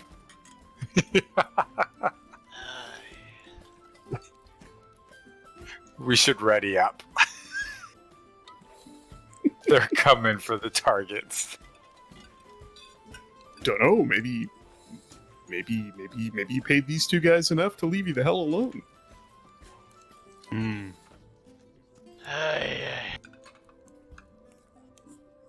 I'm gonna remind the table that we have somewhere to be in 3 days.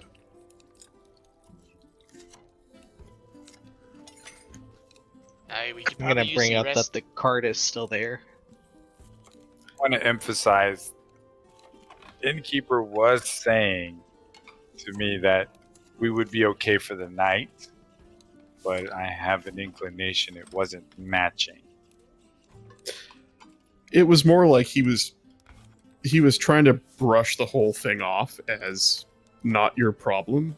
Uh-huh. If you're only here for a night or two, just keep your coin purses close to you, lock your doors and be on your way. It's not your problem, it's this town's problem. All right. But the look he gave you was more sincere, more troubled. I don't like I it. see. I don't like it. Then how about we can rest up, and in the morning maybe Ulrich can tell us more, Agreed. and then we can try to make a decision there.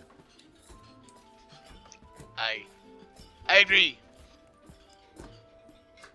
But now, for a bath. So she'll stand up and she's gonna head for the door. If anyone else requires some bathing, and I suggest that several of you do, I'm headed for the pond. Lunalia, be careful. I always am. Nothing like a cold swim in the night.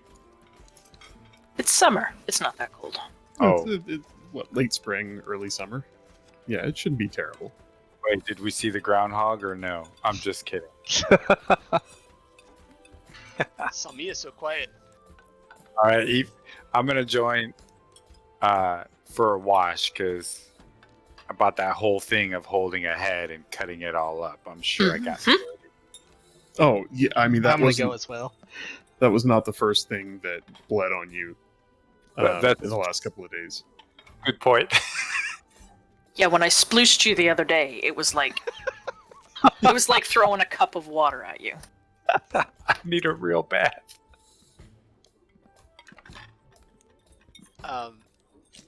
Poker, I'm going to kind of wander off. I want to do a commune with Saloon. All A right. saloon commune? Yep. Yes, Nice. a saloonian, as it's called.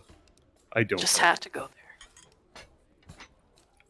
Poker, the size of this town or whatever, would there be like a not like a healer necessarily, but like not like a magician, but someone that's able to like answer like wizard type Questions of a where- magical nature? Yes, thank you. Yeah, and, Stumbling on my words. an arcanist or alchemist of sorts, perhaps. Yeah, something like that. You could certainly find out.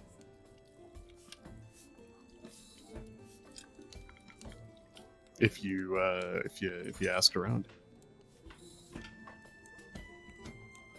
I'll ask Lunalia. I'll be like, "Hey, would you mind asking that our waitress for me? Because I think I pissed her off." There's an arcanist. Sure. So, like, on her way out the door, she'll stop by the woman and ask her,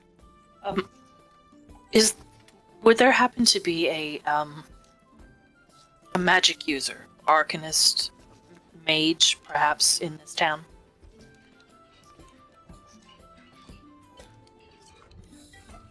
Oh,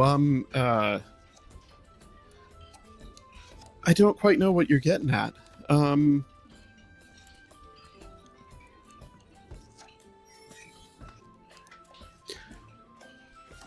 Well, as the DM furiously reads. Phandalin doesn't strike me as being that big. I would think no.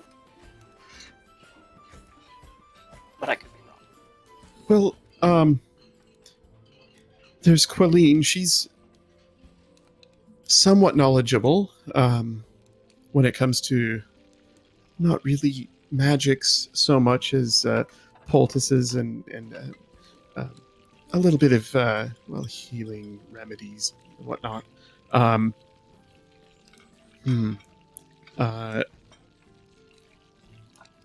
There's the elf across the way. She's strange, but seems to know a fair amount about, well, a little of everything. But she's a little strange. Well,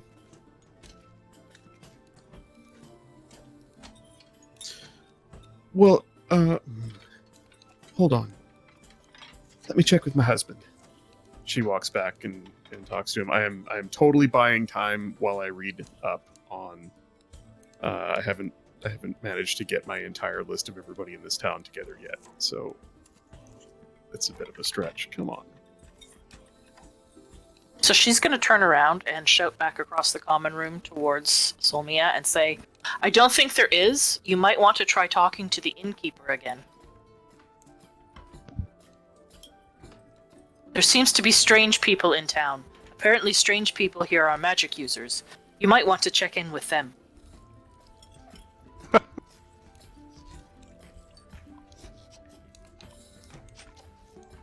So the entire common room heard her. Yeah, I'm gonna just pull my hood down and just bury my face in a couple line.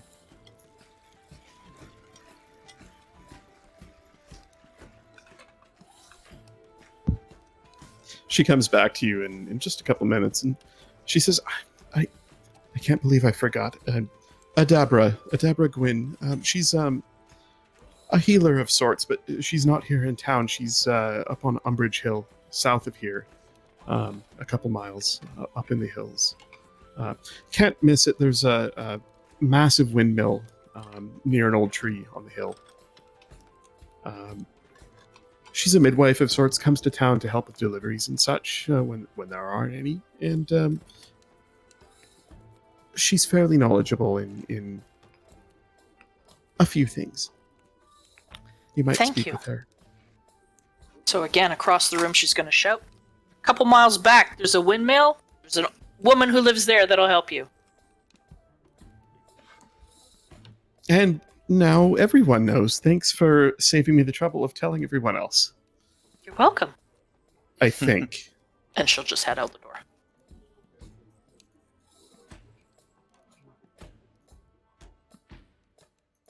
It's swimming time. All right. Lunalia, as you walk across the rather quaint courtyard here in the middle of town, you notice a small shrine.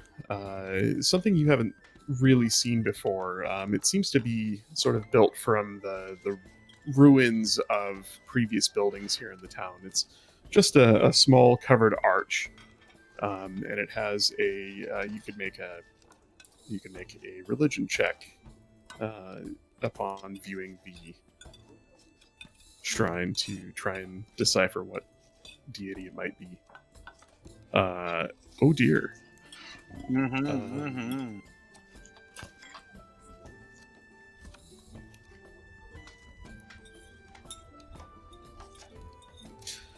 So what it is a small fountain that seems to have a bubbling font of water streaming from it into a little reflecting pool. And in that pool, you see glimmering coins.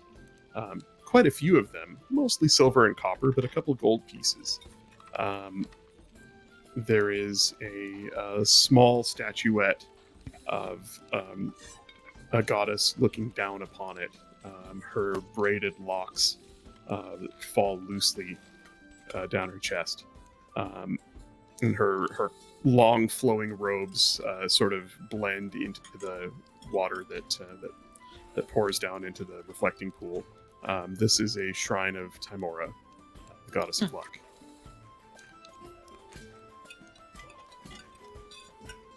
And you find it a little strange that so much loose coin is just out in the open, but it is untouched. So, without looking, she's just on her way past it, going to say, I wouldn't recommend it.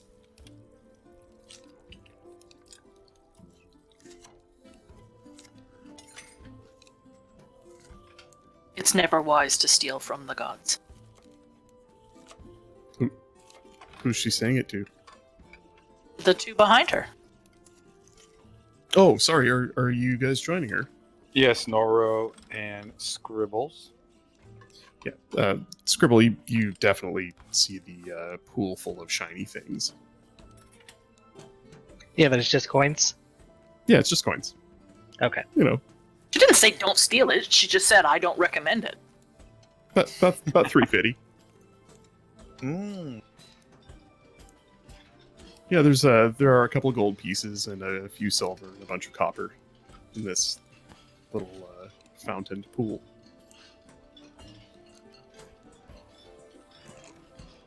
No, I'll just keep walking by it. All right. So you guys head off, and the water is cool, and the air, the now night air, is quite cool as well. But it is a refreshing swim in a grassy banked pond. Lunalia is going to be typical Lunalia. In that, She goes, have to remember she has no social skills at all. Yeah, kind of like that. She will just take off everything at the pool's edge and just walk in. She doesn't care if there's people around.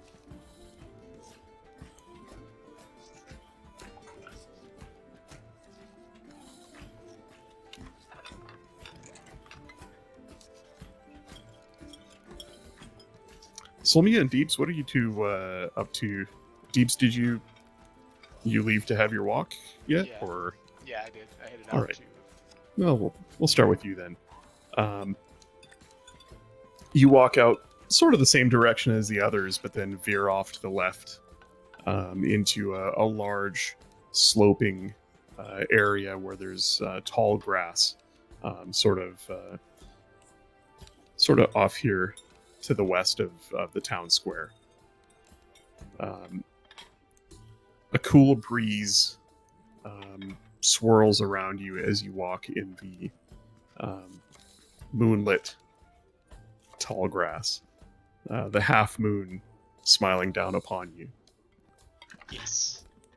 And as you have done before, but perhaps for the first time, you feel closer to the moon here than in the city. It's larger in the sky above you, and there's less distraction.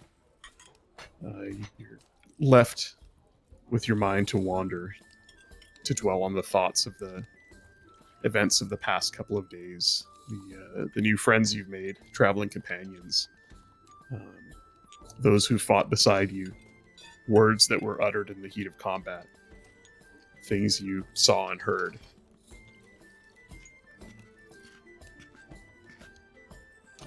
And as you walk in this grassy field, the wind pushes you in a direction. You see the grass part slightly as the wind blows.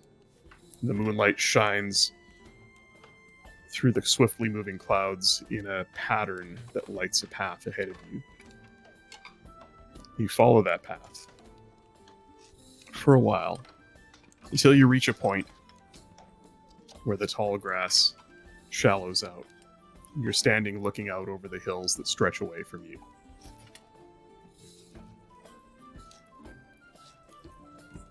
And you don't hear a voice so much as words from your past come to mind, words you remember from your early days in the Temple of the Silver Path.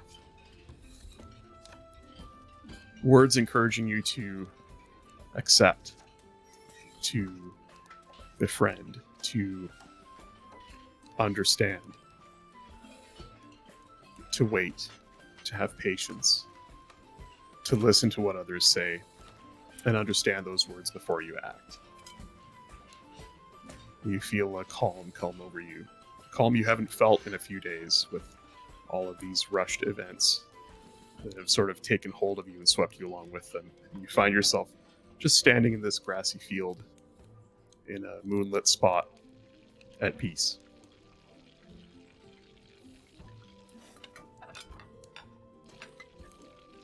Excellent.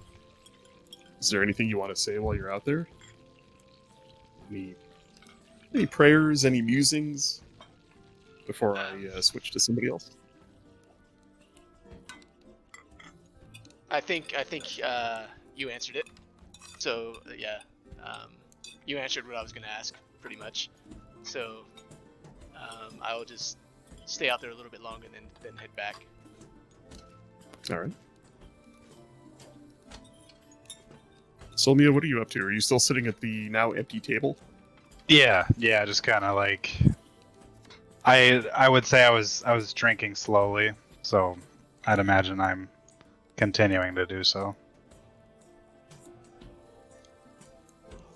Just kind of like taking the room in because this would be the first time I have ever been in a place like that. Is the hood still up, or have you shown your face to the room? Oh no, it's definitely still drawn. Okay. A few minutes pass, and you haven't seen the barmaid in a bit, and Toblin comes over, checking on your wine, and your friends seem to have left. Are you? Would you like another? I'll just say no, thank you. Your hospitality has been very nice. I'm just enjoying this fire here. Well, I hate to do this, but everyone else is gone, and well, I promised to buy the first round for you all, but well, there is the matter of well, there's the matter of. I really hate to ask you this. Well, there's the matter of the 4 silver for the meal and the drinks.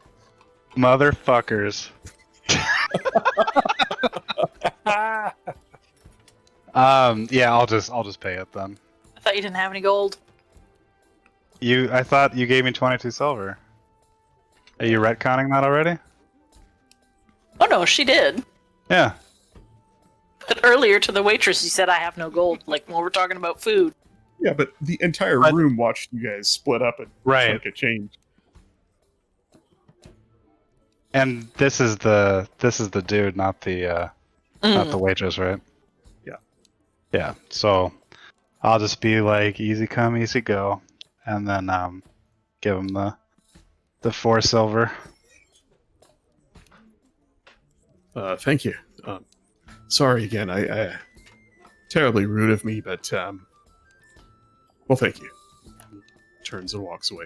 He's a bit nervous. You notice, maybe just because you keep your hood up and and are a bit mysterious. But yeah, he seems to be a bit nervous around you.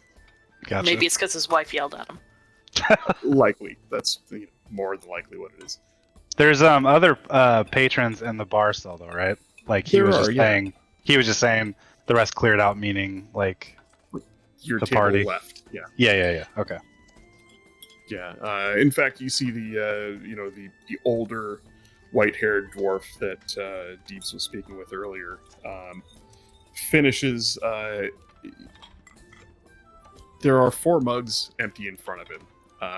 You're not certain if that's the sum total of what he's drained or if there were more taken away earlier. Lets out a large belch, stands up, teeters a little bit, finds his footing, and walks past your table with a little bit of a stagger as he heads out the door home. Awesome.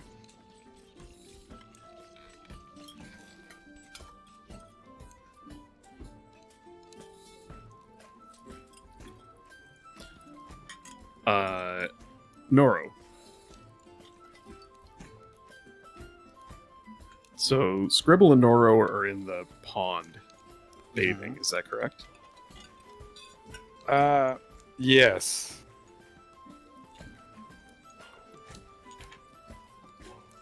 And Lunalia is there as well. I assume you guys have each. It's a fairly large, fairly large pond surrounded by tall grass. It's maybe 75 feet across at its longest, and about 50 feet across. At the other direction. Are there fish in it? Fairly. There is a little creek that feeds it. You find some small, just little minnows near the moving water. Okay.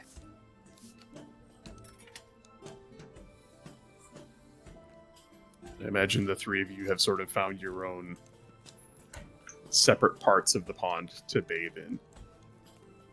Well, Lunalia swims all over the place. Yes. As you're swimming,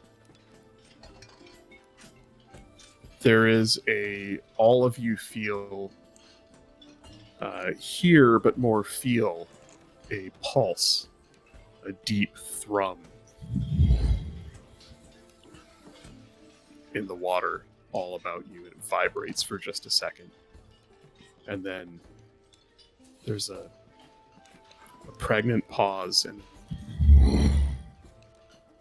there's a deep rumble in the water.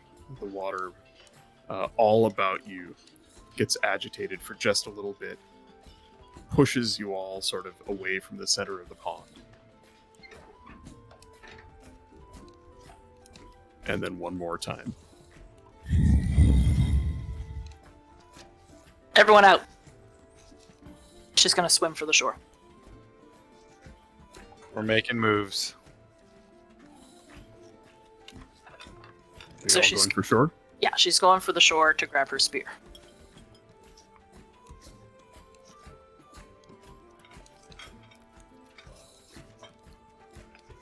So violent. Lunalia, you sense something. Suddenly the water around you solidifies and you can't move.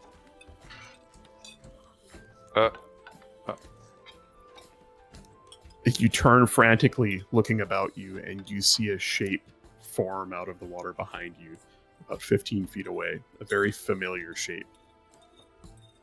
The other 2 see this as well from a distance. A large, amorphous blob rises up out of the water and begins to form sort of the upper half of a humanoid figure, but large and sort of distorted. And through it, even from the back, you see 2 yellow eyes that shine brightly in the dim light. Yeah, she's gonna yell over her shoulder at the other 2, "Get out of the water!"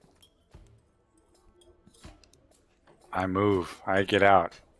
The massive elemental form leans closer to you, Lunalia, and it just stares at you, the eyes boring deep into your soul. You hear, that strange Aquan voice. It's hard to understand. It's still garbled, kind of like before.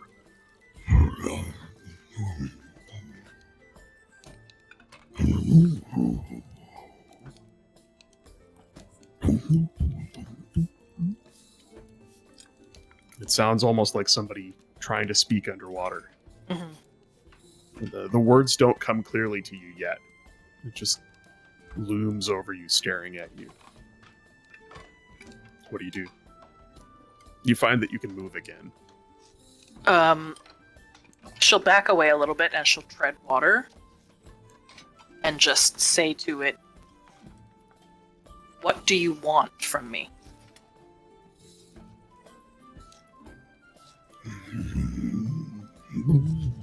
Home. Home. Repeats the word home over and over, and its form suddenly dissipates and falls back into the lake with a splash. The eyes floating in the lake just for a second before they wink out of existence. Yeah, she's just gonna tread water for a few more seconds and then she'll swim to shore.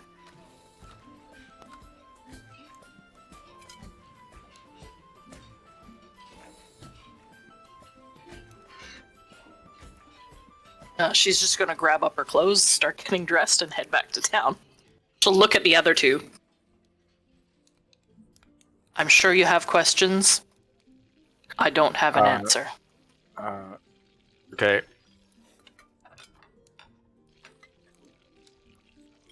We had dirt benders in our camp, but I've never seen water. I just follow Lunalia. I'm running with her. Did you put your clothes back on? Yes. I'm not me. No, Lunalia was putting them on the way back to town. Yeah. Yes, I got my clothes on too. Is she running or just walking like she's calm now? She's relatively calm now. She'll look back over her shoulder a couple of times, but I'll explain when we get back with the others. I imagine the other two are freaking out just a little bit. Quite a bit. But you two observe her being fairly calm about the whole thing, like it's something that's happened before.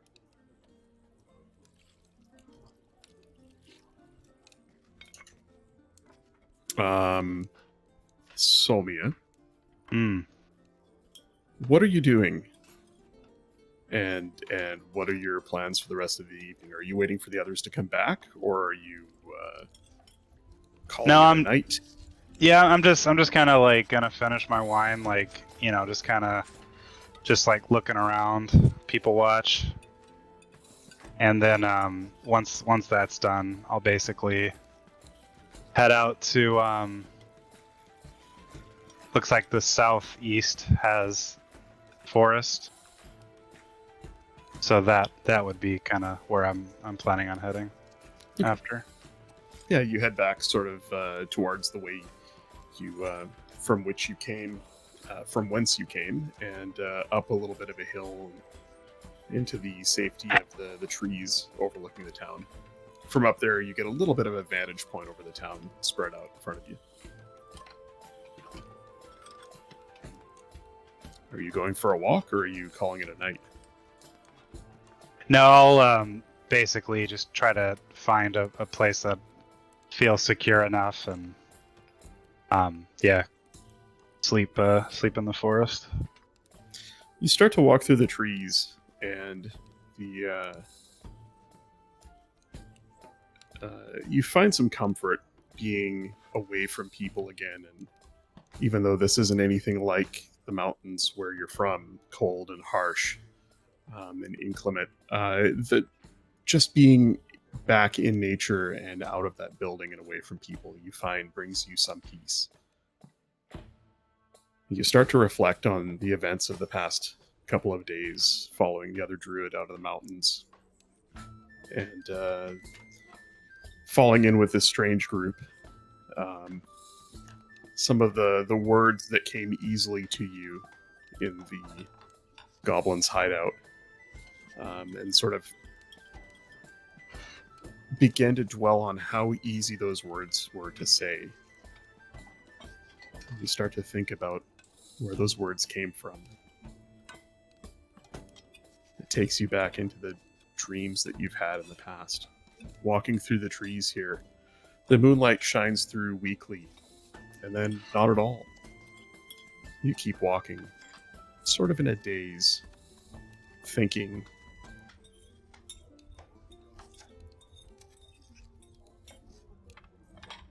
As the sounds of the tavern fall away and are replaced by the sounds of the forest. One of these days I'll get used to switching these things back and forth. Very nice.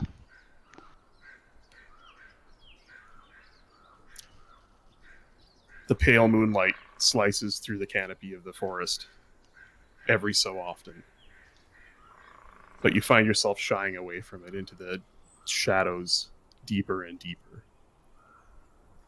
And as you walk, the trees around you bend and twist into strange shapes, growing taller and thinner, spindly. Every so often, as you're lost in thought, replaying the events, the words that came out of your mouth, words that almost weren't your own, the trees seem to follow you, these long, spindly trees.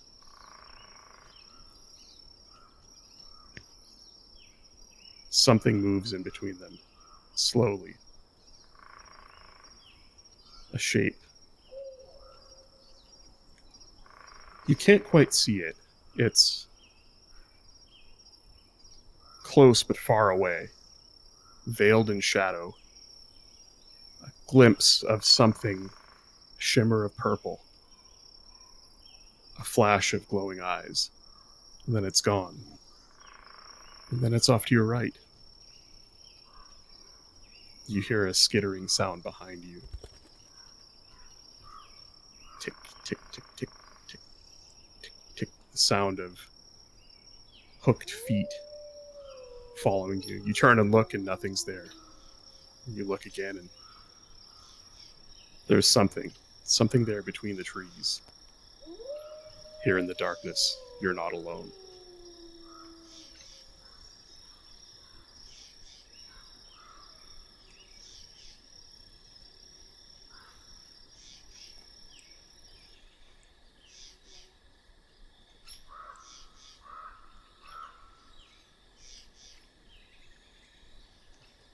The words came easily. My child.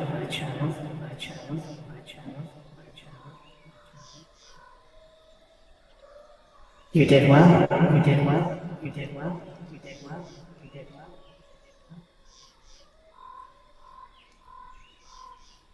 I'm so proud.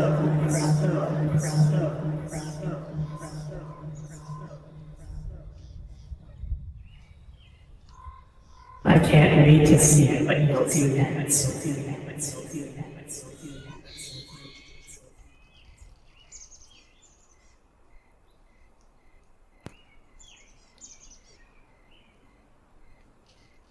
You come to suddenly, and you're standing in a small clearing.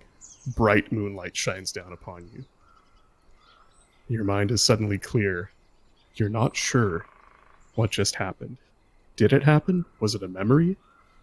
Is it a waking dream? You're not sure.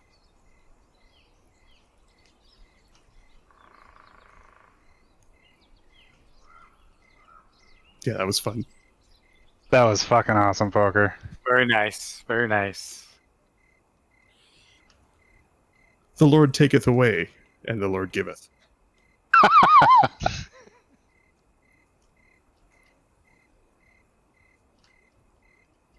I've been sitting on that voice changer for a month.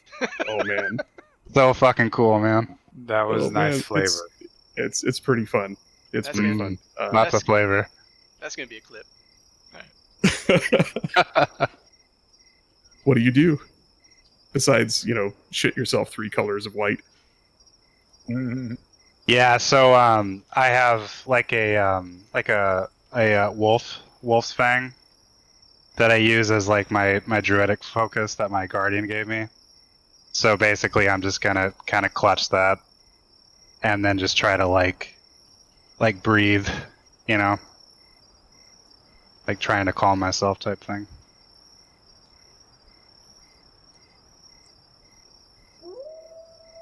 You do that for a while, and you feel the radiance of the moonlight shining down upon you,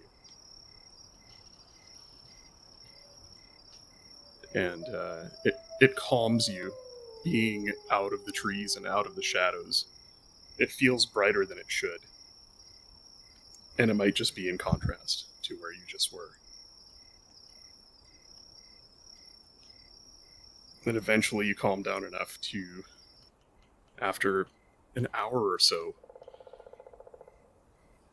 where exhaustion takes you, the events of the day, getting whack-a-moled by a bugbear, the exhaustion sets in, and you find that you're able to sleep, but really only if you curl up here in the clearing, out of the shadows.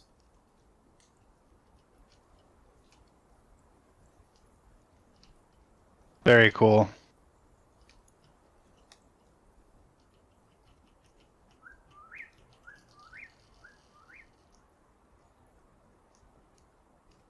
Does anyone else want to do anything before we call it a night and fast forward to morning?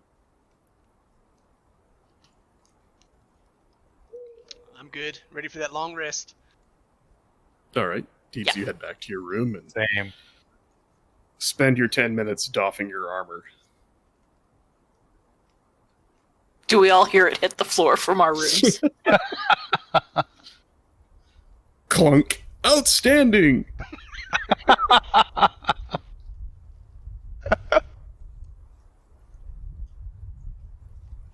Can we listen outside of Ulrich's door to make sure that everything seems like it's normal?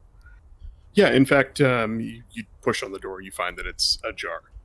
You didn't even bother locking it or shutting it entirely. He's sleeping peacefully in the bed, drawing long, even breaths. You're not going to stab him. Are you going to stab him? No. Look, I have to ask, okay? I know your alignment.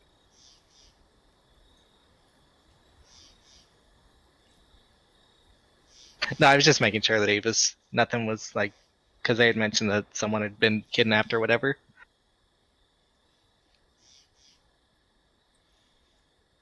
Yeah, no, he's fine. He's fine, and he also has, absolutely no valuables on him, or the guy barely has clothes to wear. So you check on him, and he's fine. Was it you and Noro were sharing a room? Yeah. Yeah, so you Yep. find the room, let yourselves in with the key, and you find that there is a bedroll that's been placed on the floor next to the bed for a second person. A fair bit nicer than what would be in your traveling pack.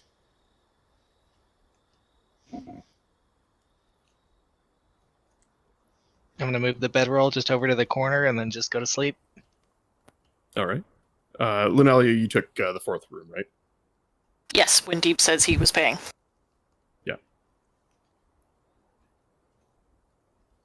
You find yourself,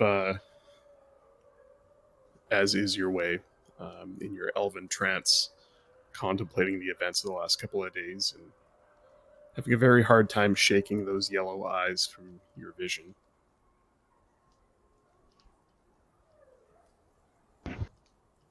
As you all find a long rest and wake up in the morning, go ahead and punch that long rest button, like and subscribe. I think that should take care of resetting your spell slots and everything, all the new stuff you've gained. Yep. And resetting your hit points to max.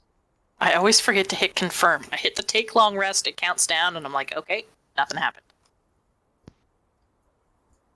Don't be like me. I just did it too. Oh, honey, there's nobody like you. Oh, Oh yeah, no, I totally just did that too. It's dark, so. Oh, look, everybody's like you. Are you guys okay with taking a quick bathroom break? Yeah. Yes. Yes. Cool. I mean, I can just sit here and piss myself instead. I'm okay with that too. I would prefer if you did not. Okay. I'll be back then. Are we want to do 5 minutes? Or... Yeah, 5 minutes.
live.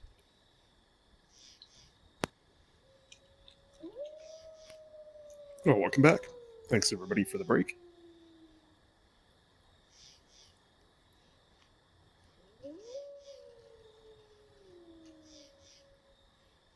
You're welcome.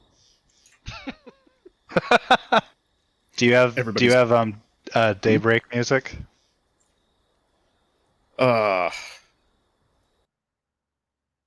It's always something with you, isn't it?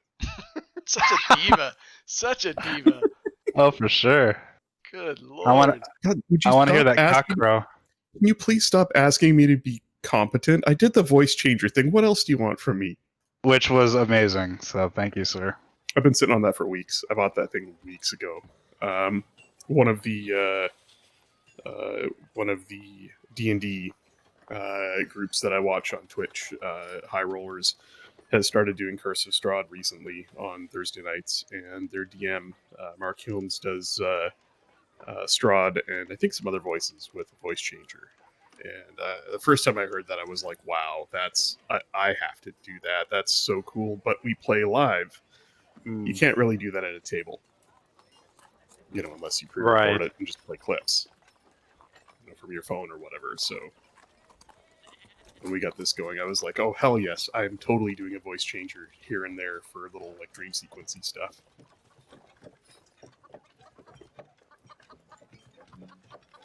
I'm curious to see what it sounds like, on the stream, because I've only heard it in my ears, while I can also hear my own voice, so it sounds like I hear both voices at the same time.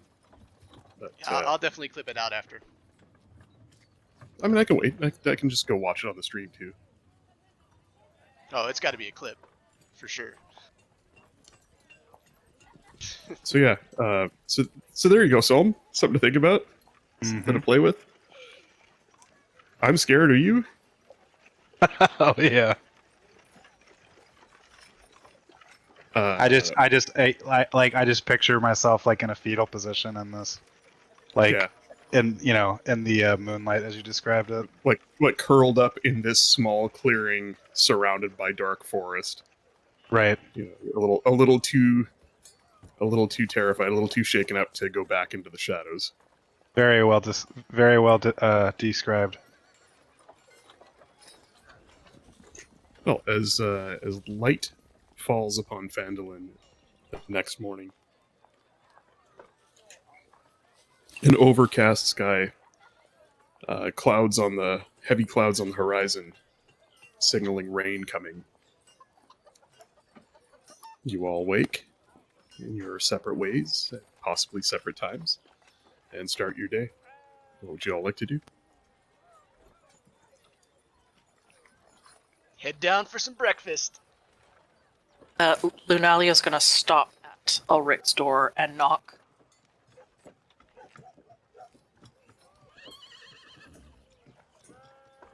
And when she hears no response, she'll open the door.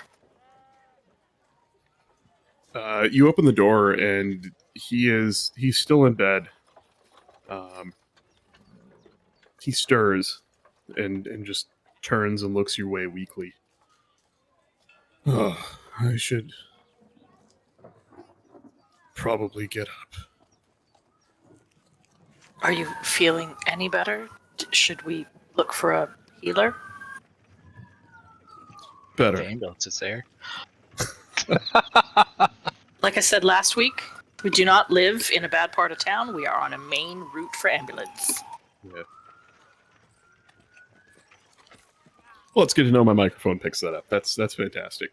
I welcome you to thoroughly enjoy the neighbors yelling at each other coming in through my window whenever that happens, if it does too.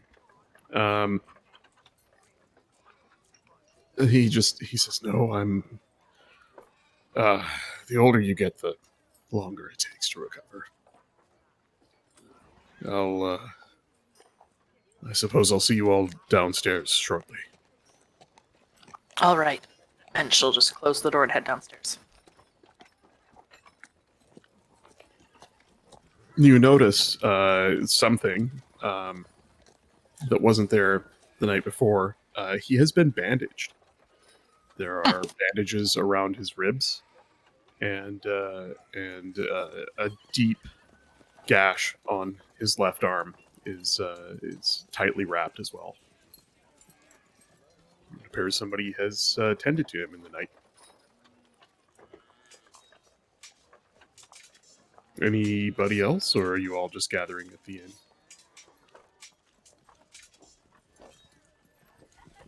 I'm just gathering. Me too. Gathering too. Noro as well. You all find each other at the familiar table and greet each other in the morning here. Sit down. Toblin's up bright and early. You can smell some sort of porridge cooking and something a bit sharper. Spiced sausages, perhaps. The smell tickles your noses. As he nods at you as some of you come downstairs from above and one of you enters from outside. Ulrich eventually slowly comes down the stairs. A clean tunic and trousers that he did not have with him before. Who took care of him over the night?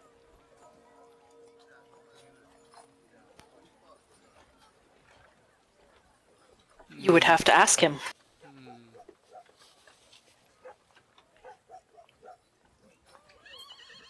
He, seeing no extra chairs at the table, grabs one from the next table over and drags it over, winces in pain as he does, and slowly lowers himself into it with a grunt.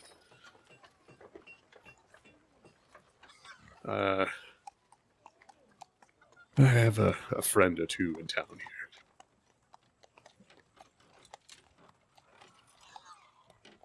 How did they know to come to your room? Well, I imagine our friend behind the bar there went and fetched her. Okay. When I woke, she was there, tending to my wounds. Is it the woman from the windmill? No. Windmill. No.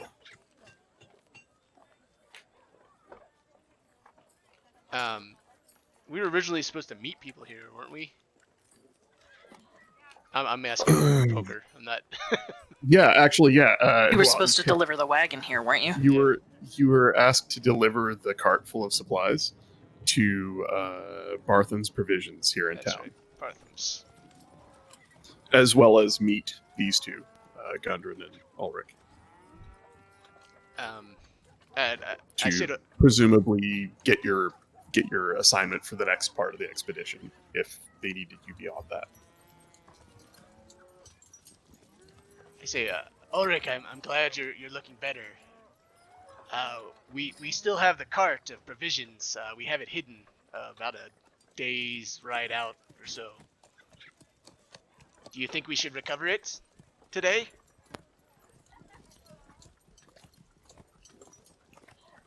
I think we should get Gundren, but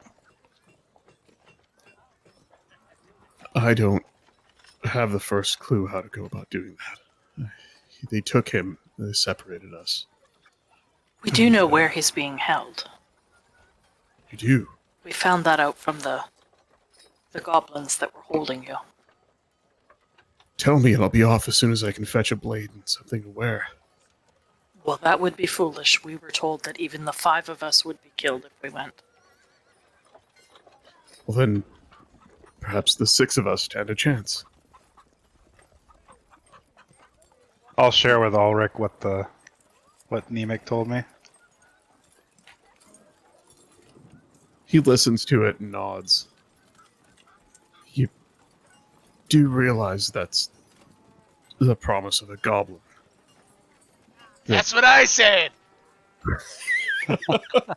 He looks at Deeps and nods. A goblin that beat me, and took our friend, I know not where.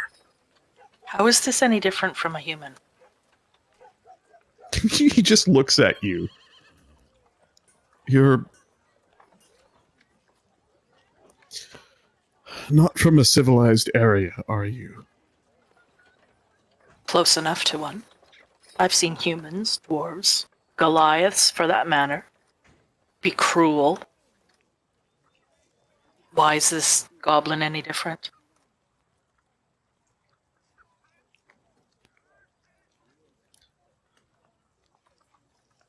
He kind of turns away from Lenalia and starts talking to the rest of the table. Not in a rude way, just like he just doesn't even know how to respond. I ain't got time for this. And he seems to talk sort of more to Deebs, who, you know, seems to share his Prejudice. yes. I would venture an attempt at a rescue, at least scout it out and see what we're up against. I can't sit here and do nothing. As far as the provisions go, they're valuable, but they're worthless without the expedition, and worthless without Gundren. His life is worth more than any of that to me.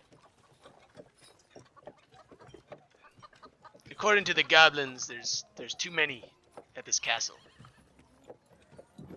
and we would need their help to clear it out a bit. What were they after? Why did they take him away to another place? If they needed information from us, why didn't they beat him like they did me? I'm sorry about that, by the way. I thought you would take my advice and run. I didn't think it would be of much harm to tell them about you. When did he say to run? I don't even... So, like, the only thing he ever said to you when you met him was he leaned in close and gave you a little bit of advice about traveling on the road. You know, the three of you should be fine with the big one with you, but you know, there's bandits on the road and other things, and if you get jumped, just run. Just get out of there. Okay. I forgot about that. Okay.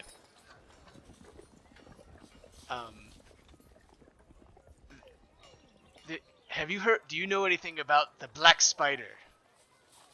Or have heard of a drow in the area?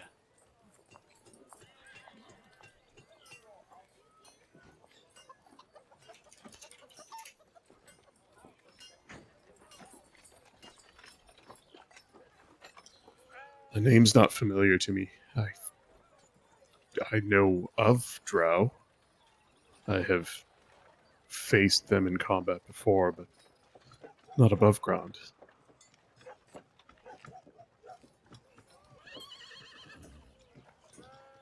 As I said before, I have friends in town. I would like some time to reach out to them and see what they know.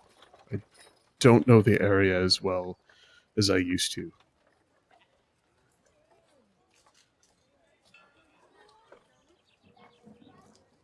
And of course, I will arrange to cover your rooms here and get you some sort of compensation for bringing me here. It's certainly more than we paid you for. I would not have asked, but you deserve something for it. Poker, I would like to do an insight check on the friend comment.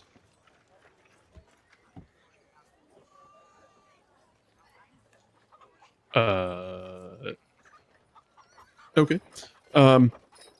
A 10 is enough to tell you that he is, you think he's genuine, but he's worried. Okay. You would all see there's a little bit of concern on his face. It's hard to tell if it's just about Gundren or maybe also about his friend. And you can feel free to ask him if you want to.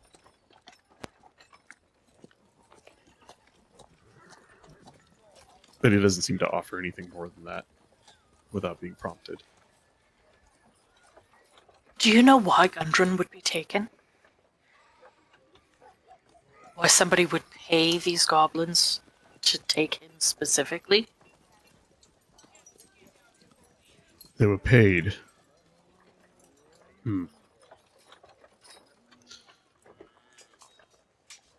Look, I know this much. The Rockseekers expedition is after something old, something very old.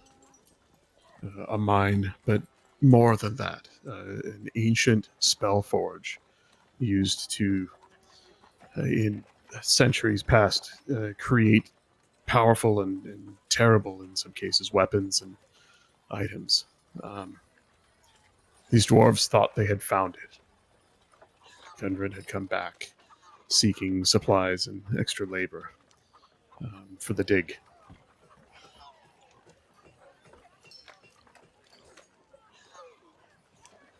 If they've found it, if there are others looking for it, I can see how his knowledge of its location would be valuable to them. But he confided in me that they had not yet... They were onto something, but they had not yet actually found it. He seemed excited after having met you. And he looks at Noro. Map. Did you say that out loud? Oh, no. The map! He just kind of looks your direction after he says that. I'm not sure why. What's important about that forge? I ask him, like, why? Well, it was built in a time long since past and lost. Hundreds of years ago, orcs overran this area a few hundred years back and destroyed what stood here before the old town, much bigger and more fortified than it is now. This is barely a frontier settlement. I'm surprised they have no wall. I didn't even see a militia. I suppose it's a more peaceful time now than it was then. But in any case, the mine was lost, possibly in a rock slide, in an upheaval of the land, and the spell forge with it buried.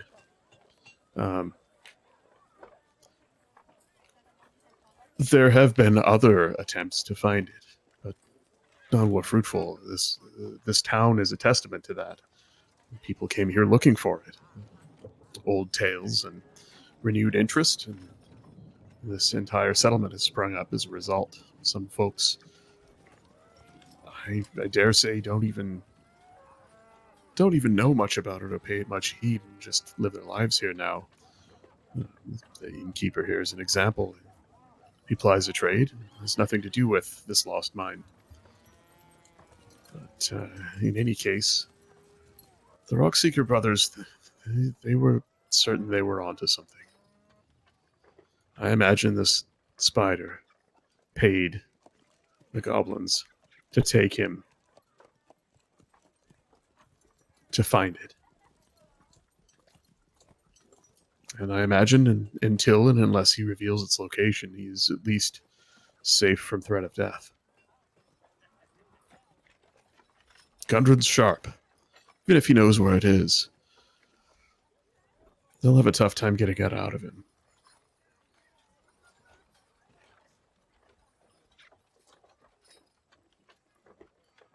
That doesn't mean we should wait. I intend to find him. I intend to rescue him. I And do if as you well. will not... Well, good. I was going to say, if you will not help, I will find others, but if you will... What you did to those goblins, we stand some chance. And if I can find my friends here, perhaps we stand a better chance. He slowly stands up and winces as he does. Do you mind saving me a bit of breakfast? I will. I find myself again in debt to you, Sir Dwarf. He turns to leave. And you find yourselves alone at the table. But not for long. The innkeeper comes out from the back room with plates for all of you. Each one has 2 sausages and a pile of egg and potato hash, sort of loosely mixed together. Morning, all. I hope you're hungry. I hope you find this filling. It looks wonderful, thank you. Thank you, Is there- Phandalin. Is there, by chance, a pot of tea? No, but my wife fancies tea now and then. I suppose I can make you a pot. Sure, I'll make you a pot. Excellent. Or rather, outstanding. Would ye have a little bit of ale for me this morning? Jeez, it's Sunday. Oh my! It's before 11. Breakfast beer. Yeah.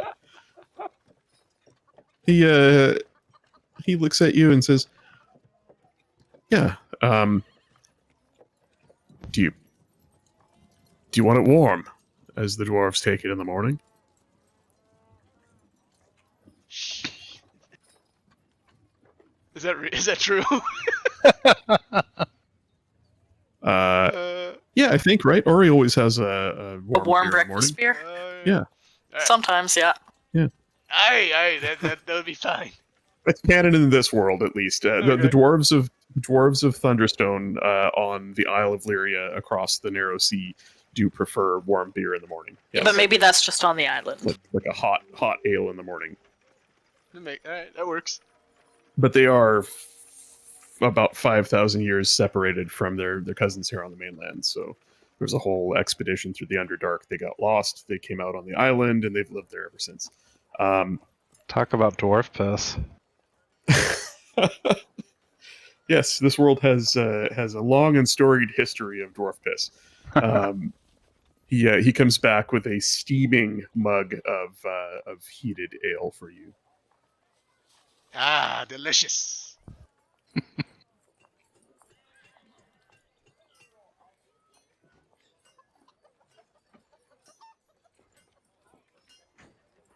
Alright, well, I'm going to look to the table and say, what do you think? It sounds like Ulrich wants to gather his own crew. And we won't need we won't need the goblins. I insist on waiting. I do not want to die due to hot Poor planning. hot tempers, Hot-headed humans. hot-headed humans. Exactly. I would agree. There's no harm in waiting. I see. We will wait. Well, then we should get the cart. Oh, good idea.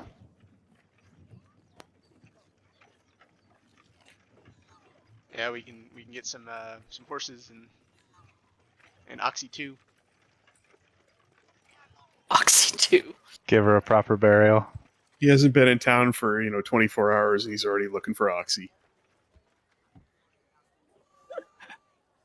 Yeah, I mean, it took us, 5 hours to get from there to here last night? Mm-hmm. So you could spend a day, and if you got started now, go and find yourself a beast of burden and take it back to the cart and bring the cart back here and get your the 3 anyway would get their 10 gold apiece for that. I think that's a good idea. Yeah, let's do Yep. that. With Deebs wanting to give all the money away. It's my money. Don't Can you come at- imagine if we had a communal? Oh no shit. Yeah, We'd be just broke. paying bums and ruffians out of it all day long.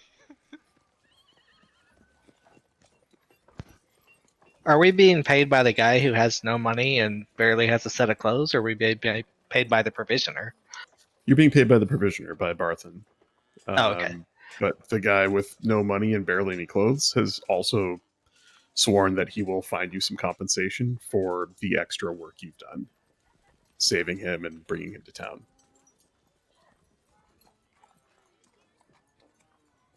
Well, let's get started.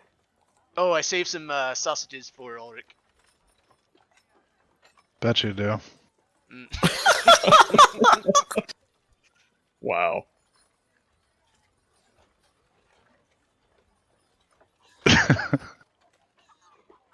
I don't even. Warm ale and sausages. Hey, Sol, what's your hard stop for? I know you've got a thing at 9. Yeah, I would say like 10:55. Oh, okay. Sorry, so like 45 minutes from now. Yeah, no, I got it. Cool. And if I find a good stopping point, shy of that, I just want to make sure we don't get into something else right away. So the group of you gets ready to head out, and once again, Toblin comes over to the table. Look, I'm terribly sorry to bring this up again, but there's a matter of the coin for the breakfast. Lunalia will open up her pouch and put 2 gold on the counter. Oh, Good that's Lord. He said, are you paying for tonight as well? Because that would cover Yes. your rooms for. Well, thank you then. I said I'd pay. Lunalia. It's only gold, Deeps. Plenty of it in that fountain over there. So yeah, Yeah, she'll just put the 2 gold down and say this in case we need it tonight, and if we don't, just feel free to keep it.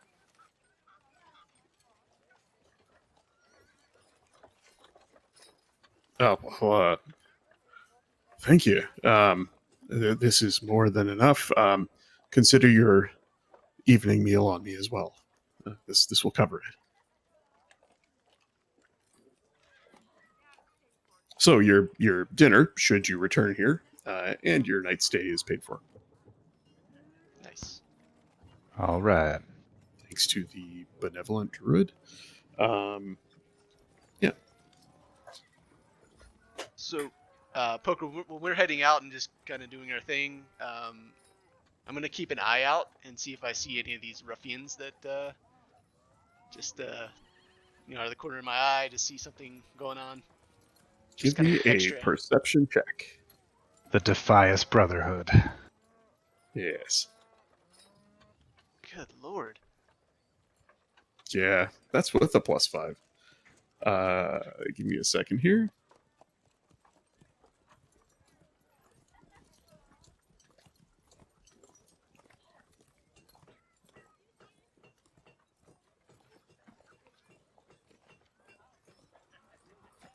It's like your highest bonus. It's early, and as your group traverses the streets here, you don't see anybody that jumps out at you as overly suspicious. Certainly, nobody's watching you closely. Deeps. Okay.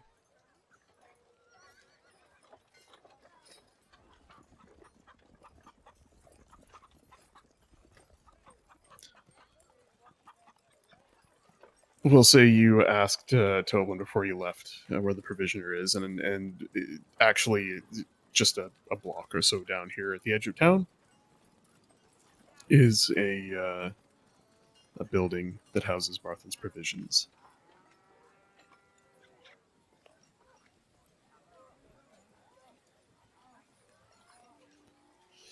As you walk up, it's a simple-looking building. You find the door open. You let yourselves in. The shelves of this large trading post stock ordinary goods and supplies. You see backpacks, bedrolls, rope, packages of rations. No weapons or armor, but you do see a few other types of adventuring gear, some climbing supplies and such. Certainly nothing in any quantity as large as what you were bringing on the cart is available, not at least in the front of the shop here. A tall, thin, balding man, maybe in his mid-50s, stands behind the counter here, making some notes in a large book that he has open, a large record book. And he takes small wireframe spectacles off and places them carefully on top of the book as he looks up. Can I help you?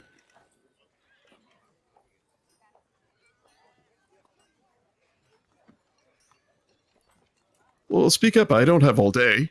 All right, it's on me then. We need your finest horses and an ox if you have one. Horses and an ox. Well, I can certainly arrange that. How long would you need them for? Just for the day. For the day. Just for the day? Where would you take an ox in a day?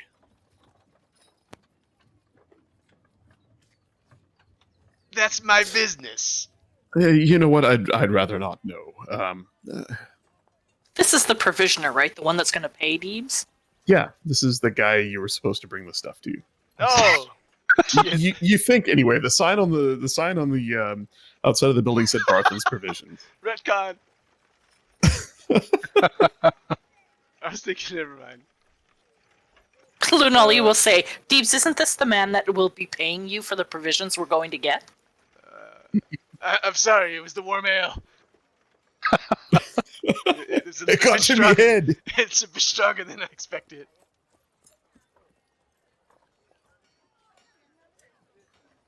Hello, let's start over. Well, step up to the counter. Come here. You say you need an ox and horses.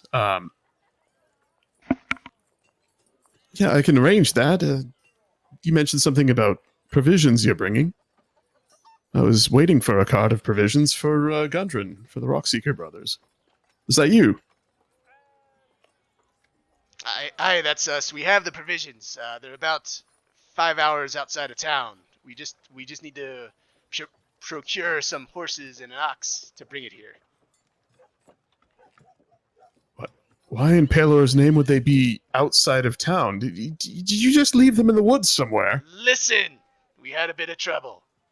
We'll bring it to you. With haste? They may very well be gone by now. No, I can assure you, we hid them well. He just looks at you like he didn't really notice you at first, and he's staring at you. I'll And wait it's awkward. outside. Where's she going? I'll walk out with her. That's just them. Don't worry. That's just how they are. Women, am I right? Those moody women. How many horses did you horses for all of you? Aye, horses and an ox. She's gonna shout back through the door. I don't need a horse. Samesies. 3 horses and an ox. All right. I'll see what I can do. Would you come back in an hour? I need to speak with the stable hand. It's short notice, but I should be able to arrange this. Aye. Thank you. Yes. What a strange group. Turns and goes through a door in the back. See yourselves out.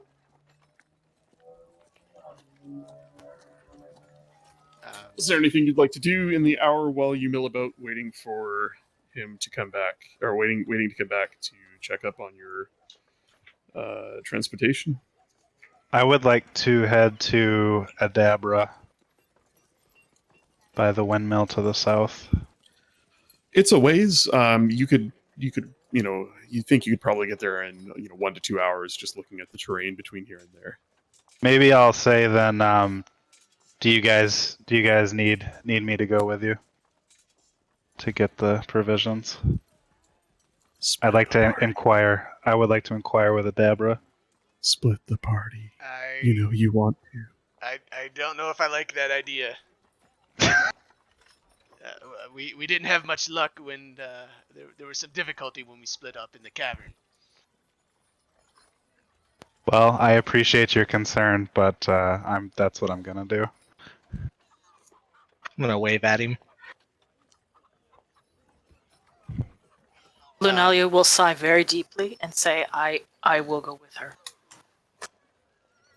We will meet you down the road at the cart. Very well.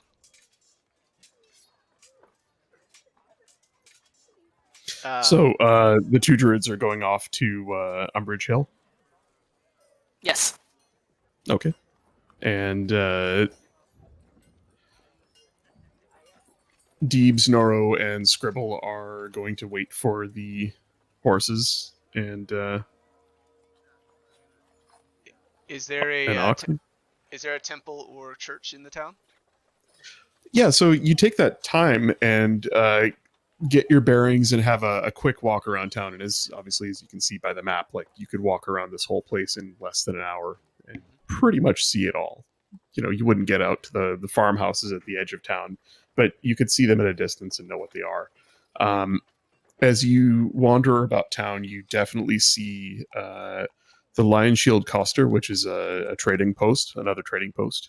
And just peeking through the windows, you do see they also have provisions, but they have weapons as well. Noro, you clearly recognize the symbol that you saw on the provisions at the Goblin Hideout. Is the same on the sign at the Lion Shield Coster. It's a wooden shield with a blue lion painted on it. You find another miners' exchange, another trading post, where a couple of prospectors are sitting outside on a bench talking about some recent mining activity. There are several farms about, and Deebs, you end up not really finding anything religious other than the shrine to Timora. You recognize it immediately. It's very similar to a handful of small shrines about the city where you're from. It's a fountain with an image of the goddess and a small waterfall that pours into a reflecting pool filled with coins.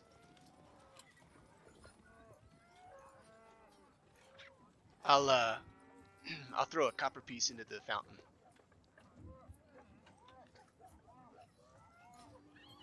You hear a voice behind you when you do. Gentle, but with a hint of mirth to it.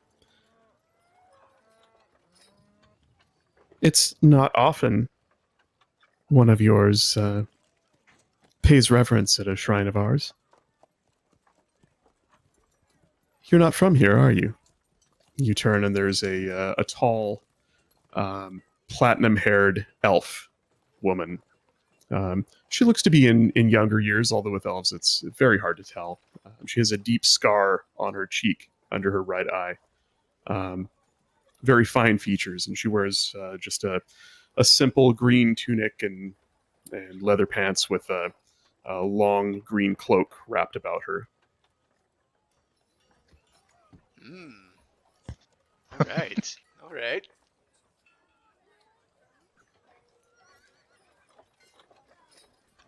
Hello, milady. My name is Deebs. Hello? I am from the Temple of Saloon. I gathered that by your vestments and your demeanor. Well, Timora smile upon you, and may her luck be with you. Thank you for the offering. Deebs. My pleasure. May I ask your name? Are the other two with you as you're on your little stroll about town? Did you guys stick together, or did you part ways and go wandering on your own? I'm just gonna wander around on my own. Noro? I'm Who are gonna you make with? sure. I'm gonna make sure the Kinku doesn't steal. Great. Okay, so it's just Deebs then. Well, awkward. Lady. Milady. She nods and says, "My name is Gariel, and I look after this shrine, as it were. Have you been in town long?" We've been here a day. Just here for some business. I see. Well, her fortune always smiles upon me. It's good that you're here. I always enjoy visitors. We don't get that many. We certainly don't get many that stay. Do you have plans to stay?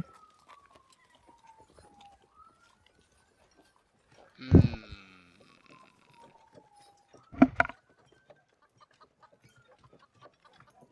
Can I? I don't. I'm feeling a little fishy. Poker. Sure. Do it. Do it. Insight check every NPC ever. Always insight check. It's the best thing you can possibly do.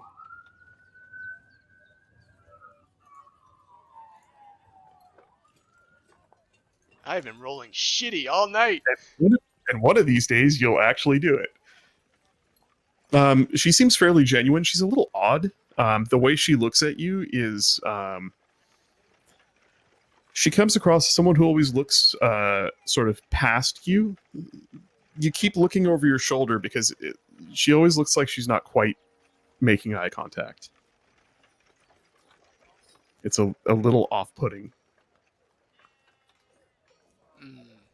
It's because I'm short, isn't it? I mean, you could take it that way. You could flat out ask her. We're here for a couple of days. Is there something happening in this town? Is there something odd where people do not like to stay? What do you mean?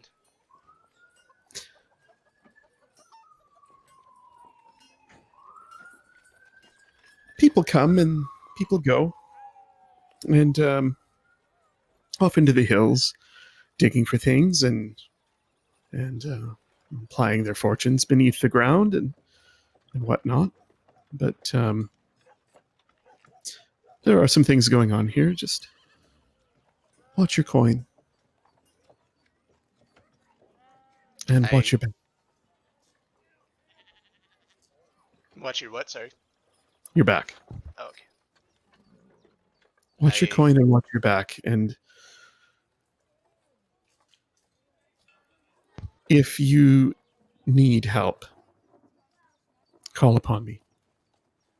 Mm. I appreciate that, Gariel. You, not the others, just you. Oh my. Did she know about the others?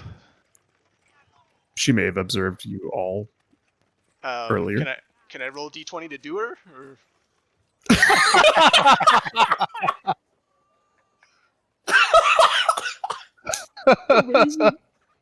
Come on, Deebs, it'd be a 22. Boy. Don't forget about the extra 2. You should roll a performance check. Not acrobatics. Sorry. Acrobatics. It would be acrobatics with my size. Poker's laughing so hard he had to mute his mic. You guys are great.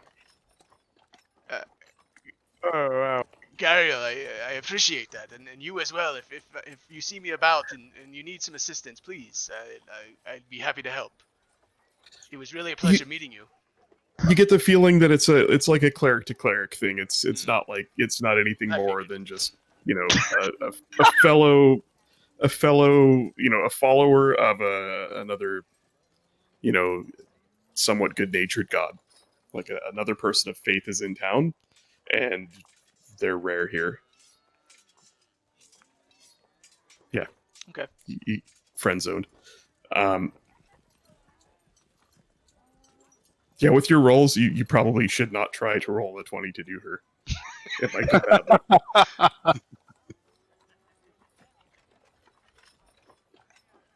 She just smiles at you in that sort of strange, off-putting, distant look.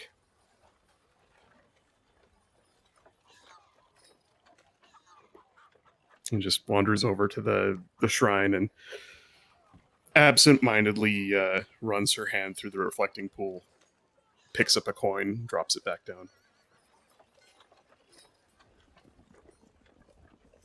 Well, it was a pleasure meeting you. I need to head out.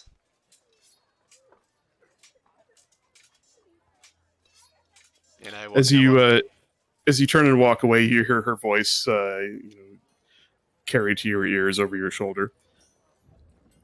Always a good thing to check your pockets. You never know what you'll find in there that you didn't know you had.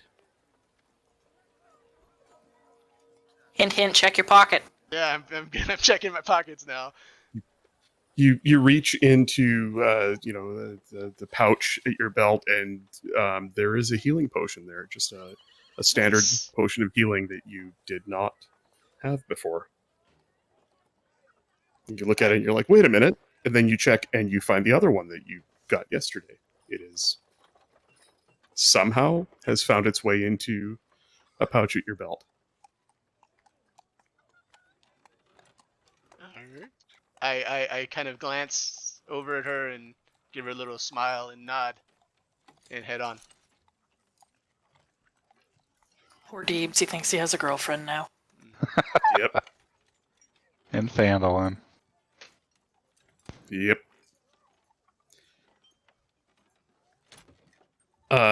An hour passes, and you go back to Barthen's. He has 3 horses readied, and a oxen. Yes. And between the 3 horses and the ox, he says, "Now, where are the others? Does he?" And he points at the Kenku. Does he need a horse? Because if he doesn't, I'd very much like to return one of these 3. Look, I take what you need. Just know that if they aren't returned by nightfall, I'm keeping what we owe you for the delivery, even if you bring it back. So you best get going, right? What's your name, sir?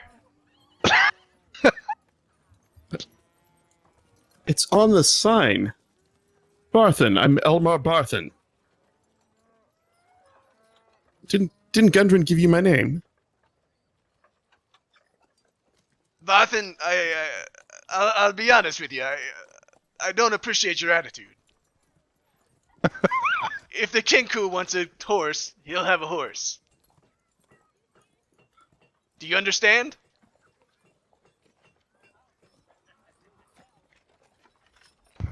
Look,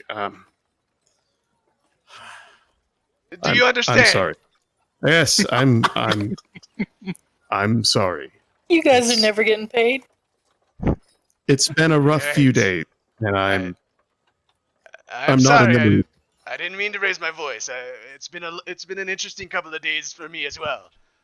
I've had some trouble lately, and I've just been in a mood. I'm sorry. Look, just you best go, and I'll see you when you return. If Thank you. are your friends coming back here, or are you meeting up with them somewhere else? We will be meeting them up. It'll be Noro and Scribbles and myself will be heading out, and we will be back. with your provisions as promised. Well, you best get to it then. Thank you. I'll. Aye. I will.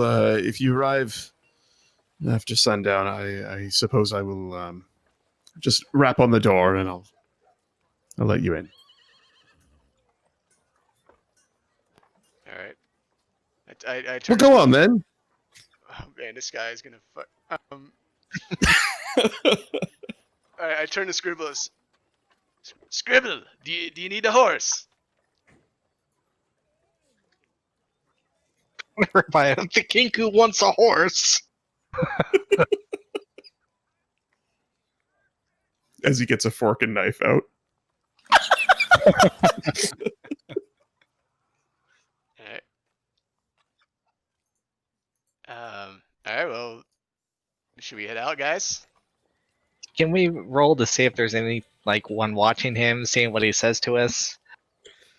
Yeah, absolutely. You can make a perception check to keep an eye on the surroundings and the folks in the area, and I'll be right back.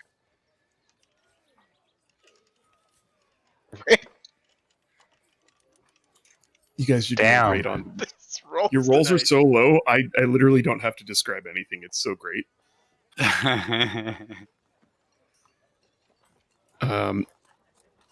You're out of your element. This place is way too quaint for you, and as a result, it's the people are different here too. It's really hard to tell.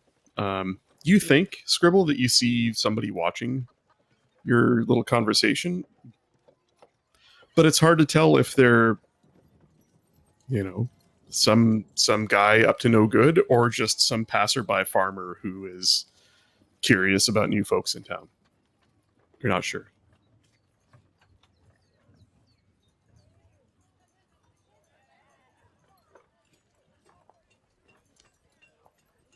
All right. I guess we'll just head out.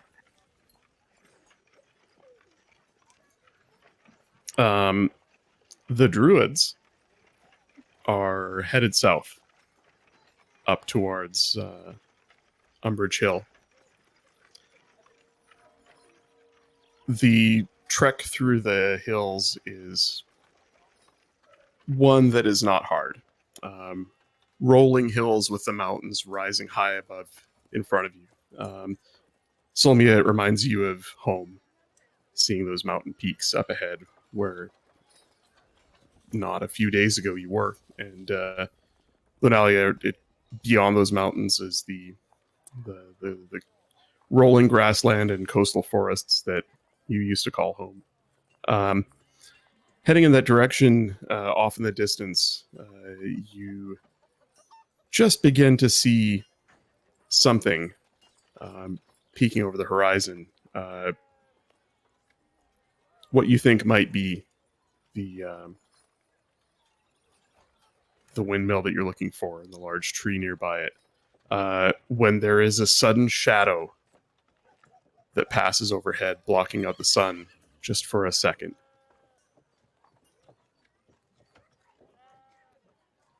And as you look up, you see something large, high up.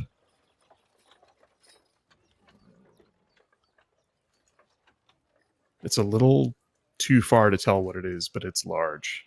And it's getting closer. She's gonna tug on Solmia's sleeve and just sort of motion with her head upwards.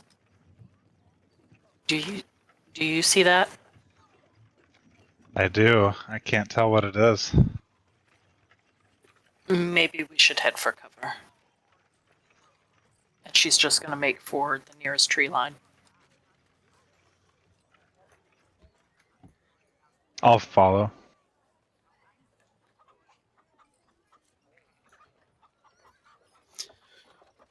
You quickly make your way to the nearest copse of trees, 100 feet away or so. And as you do, that shadow passes in front of the sun again. And just for a second, all around you, it draws dark. And this time you get a better look. It's closer and moving roughly in your direction. You see great outstretched wings as it glides through the air. a long serpentine tail behind it. It moves almost silently as it glides on the winds. And then you realize it's closer and closer. It's descending. It makes a large circle, and as it now gets close enough for you to see, you see a belly of scales, white scales. Long, outstretched wings, leathery, bluish white. And as it comes around again, circling overhead, now only about 200 feet up, it is a dragon, a white dragon, that circles overhead. As you duck into the shade of the trees, that's where we're going to end tonight's session. Oh, Oh, man. Holy shit. The Dragon of Ice Spire Peak is here. So, as an aside poker, I was hoping that to RP some conversation with Lunalia Well, I mean, you're Well, not going to fight well- a dragon or anything. We while if you we were walking. if you want to, if you get 10 more minutes and you want to do it, keep going. Oh yeah, no, that would be cool. Okay, cool. Yeah. So if we can just like rewind, obviously. So Sure. while we're walking, I'll basically just kind of like let her know why I was following her, and that like I'm like a young druid and just trying to figure out maybe where she's from. I'm from to the south of the Mother's Mountains. My parents lived sort of in the middle of nowhere, but within a day's ride of, I can't remember the name of the town. Oh yeah, that's a deep cut. But I've been on my own since the age of 8. Then I'll just say I never knew who my parents were. I've been raised by a very old druid in the mountains. He only told me he only told me that he found me next to my dead mother. Lunali is from Califell. Okay. Oh, right, Califell. That, I'm sorry to hear that. I did know my parents, I just lost them very young. How did you become a druid? My mother was a druid, and one of her circles sort of mentored me for the first few years and brought me into their circle.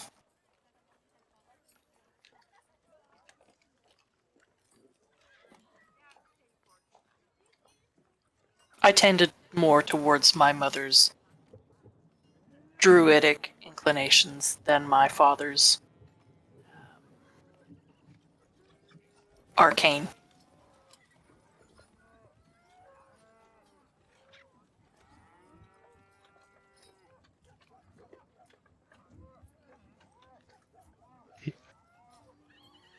Yeah, I've never met another druid before.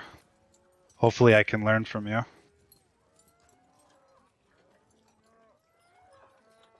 I believe we could learn from each other. I've learned a fair amount from the druids in my mother's circle, though we only gather twice a year. I rarely see them outside of that. My guardian wasn't keen on meeting with others. It was just me and him. That must have been a very lonely life. Certainly interesting. Though to be fair, it's been my experience that not everyone is accepting.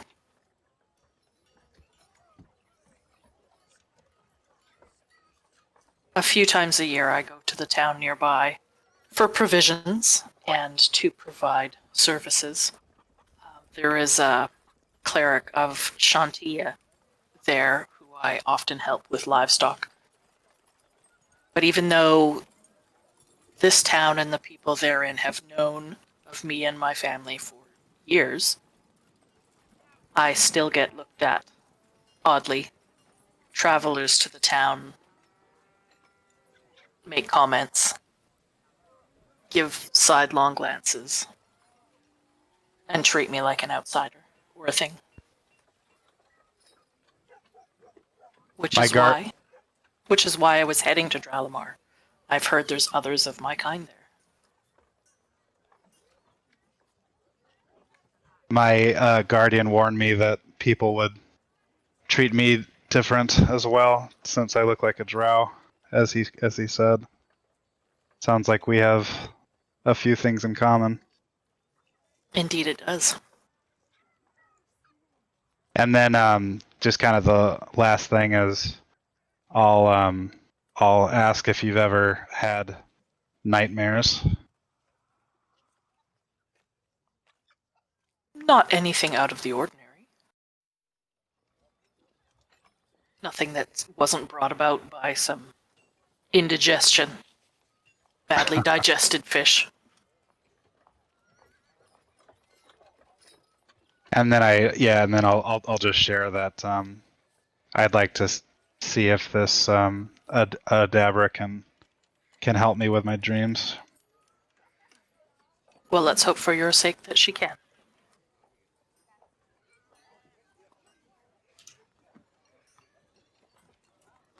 And then the dragon shows up at the end. Right.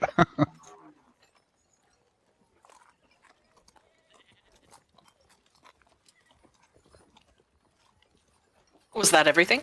Yeah. Okay. Thank you, Poker. Yeah, no worries. Sorry, I didn't mean to jump ahead like that. Dragons get me all excited. I guess before we close, Deebs, Noro, and Scribble, is there anything else you guys wanted to do or talk about before you go fetching your provisions?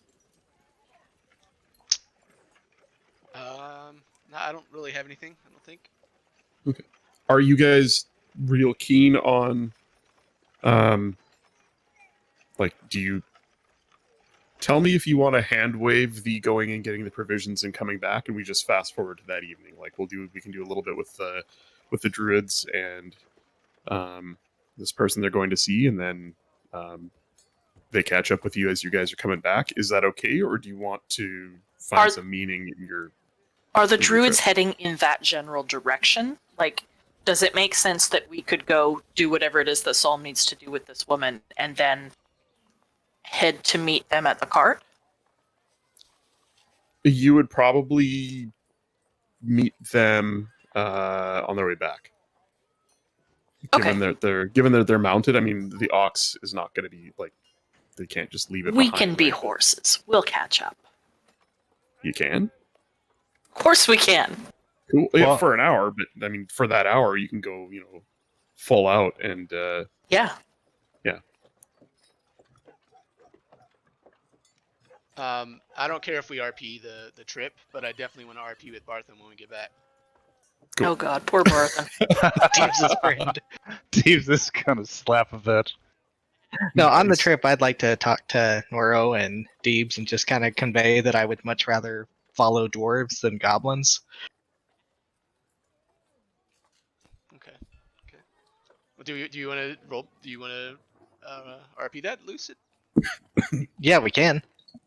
I'm gonna mute myself so I can go cough up a lung because I almost killed myself laughing at Deebs.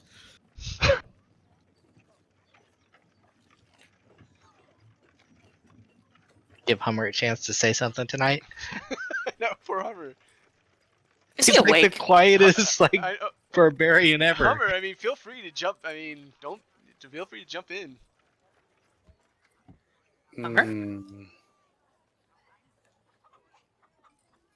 Yeah, I just have to figure out when. Anytime. You're a barbarian. Barge your way into the conversation. Yeah. Weren't Yeah, you it's raised hard. by dwarves? It's hard in Discord because you can't see each other's faces, so we don't know if somebody's about to say something. So You just barge right in anyway. Pretend the words are your axe Cut your way into the conversation. and hit people with Game them. over in the next session.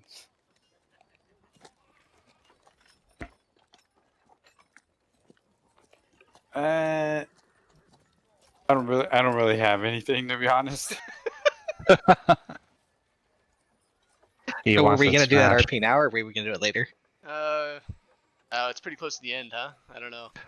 I was Yeah. gonna say like I have to leave in like 5, so I don't know if Oh. you want to rush it or take your time next week. You won't be there for the conversation anyway. Oh, true. No, that's true. It'll be on stream. Yeah, catch it on the stream later. Yep. Pick it up on the VOD. Insane. Are you guys giving him homework? That sounds like homework. No, No, that's meta information. He won't know it. exactly. They're gonna talk shit about him. He doesn't need to know. Oh He can watch it as a spectator. He'll be our first fan. No, we got feet and Hey, like. don't we have Hot fucking Local rubber Mom? Hey, Slayer. we got like 22 followers now. All right, shut the stream down. I'm getting anxious. They're not all watching. All right. Well, I mean, if we want to do it now, I'm ready to go. Let's go. Do it live. So this is when we're heading over to the provisions, I guess, Lucid? Is this what you're talking about? Like as we're leaving, Okay. just like on the road towards to get the card, I guess. So, however, I convey as a bird that we're supposed to meet this expedition. Why can't they help save this dwarf who's supposed to be, helping them find this great place?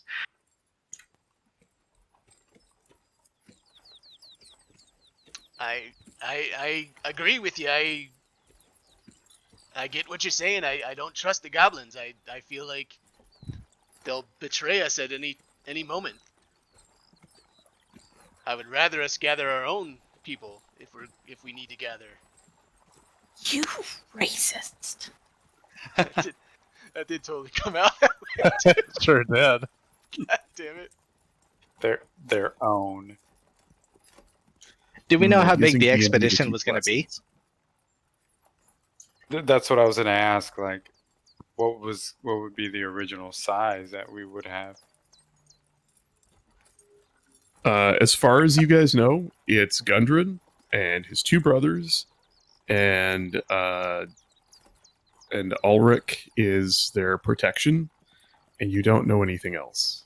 Based on the amount of provisions you were hauling, it seems like there might be more. It's an awful lot of provisions for 4 people. So they might have hired hands who are doing, who are digging or whatever. You're not certain. So Based then on the amount of provisions, it could be between 4 and 8 people. So then the question becomes, how many of them can fight? Exactly. Yeah. And before that, who's willing?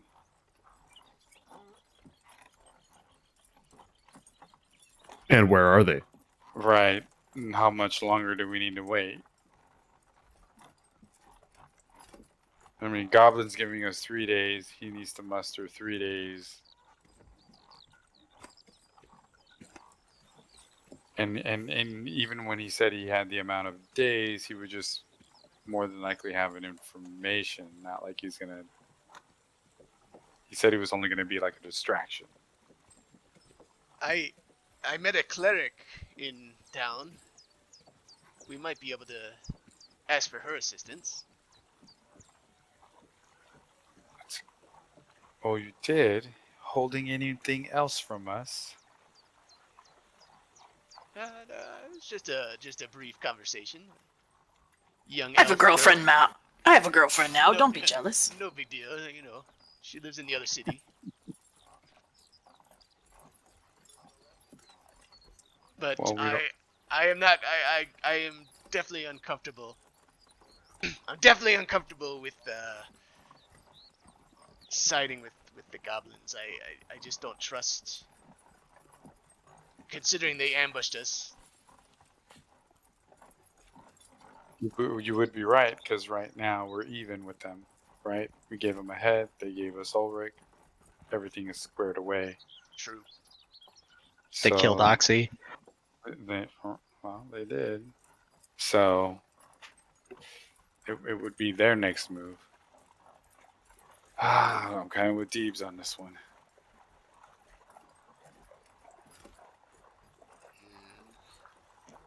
We should What probably about try. the druids? We should have another discussion with the druids. I agree. They could be here now as a goat. Yeah, you don't know. Hang on, You guys. could be writing Psalm now. Are these the druids? I look at the oxen and say, Lenaya? Lenaya, is that you? It looks back at you with its big glassy eyes, and you're Oh, not sure. They are moist. Lenaya. God.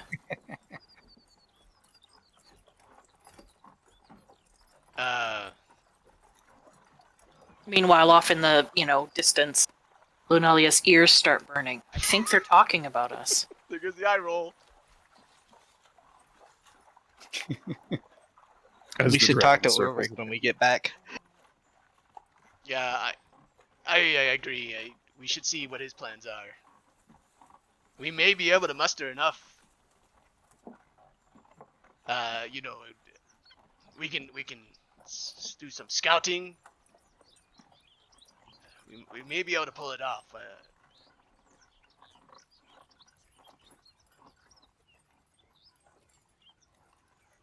Yeah, it was the goblin that told us, right? If we go there, just the 5 of us or whatever, we're going to die because it's well fortified, there's tons of goblins, blah, blah, blah, right? Yeah. If you go, or if he goes, even he is not willing to do anything offensively right now. And if you go, just the 5 of you, there's no way. He wants 3 days to go and sow the seeds of dissent among King Grohl's ranks and see how many he can draw to his side. But he still promises no support. Sounds like the best he's going to be able to do is reduce their ranks. If he's even But able to do it. But he does seem to want you to succeed.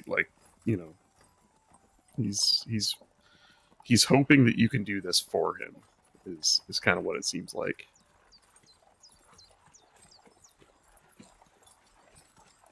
This will definitely require a conversation when we're back in town with Ulrich, the druids, Oxy. Oxy, Oxy 2. my girlfriend, Gariel. And I've already got character art and brief descriptions for everybody you've met today, and I'll be posting them shortly after the stream on the website. So keep your peepers peeled. Yeah, I'm building all this stuff in advance and just revealing it on the site afterwards. Cool. Perfect. That's easier that way. I don't have to keep stuff in 2 places. I can just use the website itself as the tome of people and places. So, and I'll post in the Discord when the stuff's up. Are we going to call it done there then? Yeah. Okay. Lucid, are you done? The only other thing I was going to do is, while we were just writing and talking, I was going to pull out the frog and then just start looking at it. Nice. Covertly, like, are you rolling sleight of hand, or are you just sitting on your horse, staring at this, holding this frog in your hands and staring at it? I picture him being not blatant. covertly. Yeah. So Just Deebs kind of with his- examining it, just out in the open. Well, Deebs with his high passive perception would likely notice it then. He's got that damn frog, Deebs. Scribbles! I see the frog! Ribbit. Let me just have a quick look. All right, I'll hand it to him to look at. I'm gonna cast detect magic on it. Oh shit. Okay. And I have the ritual version of it, so I guess that takes like 10 minutes. 10 minutes. Yeah, it does. It takes 10 minutes. To So you'd cast. have to stop your horse, get off, cast it. What are the components for that? Do you wanna just link the spell and there you go. Thank you. Verbal and somatic. I imagine for a cleric casting it, it would be a combination of a chant and Bunch of hand waving. Yeah, gestures. I don't know. It's a low enough.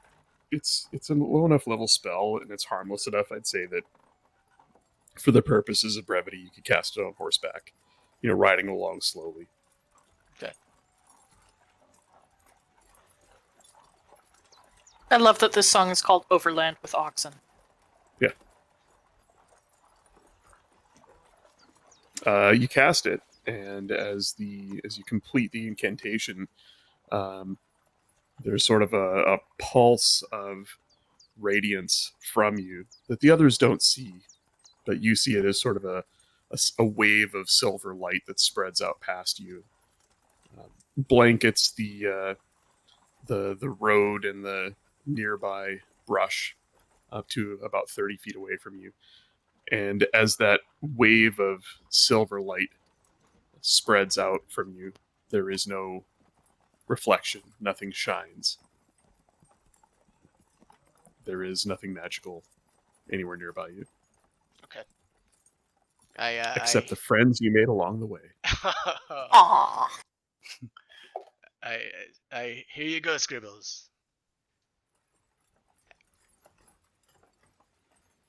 But what you I'll do take it notice is back and then just keep playing with it for a while. what you do notice it is clearly valuable. It appears to be made of a semi-precious stone, and the eyes are definitely little orbs of gold. Nice. Yeah, I give it back to him. I'm not gonna. That was mainly my curiosity about it. Okay. Well, guys, thanks everybody for coming tonight. That was a lot of fun. I think that's the hardest I've laughed at a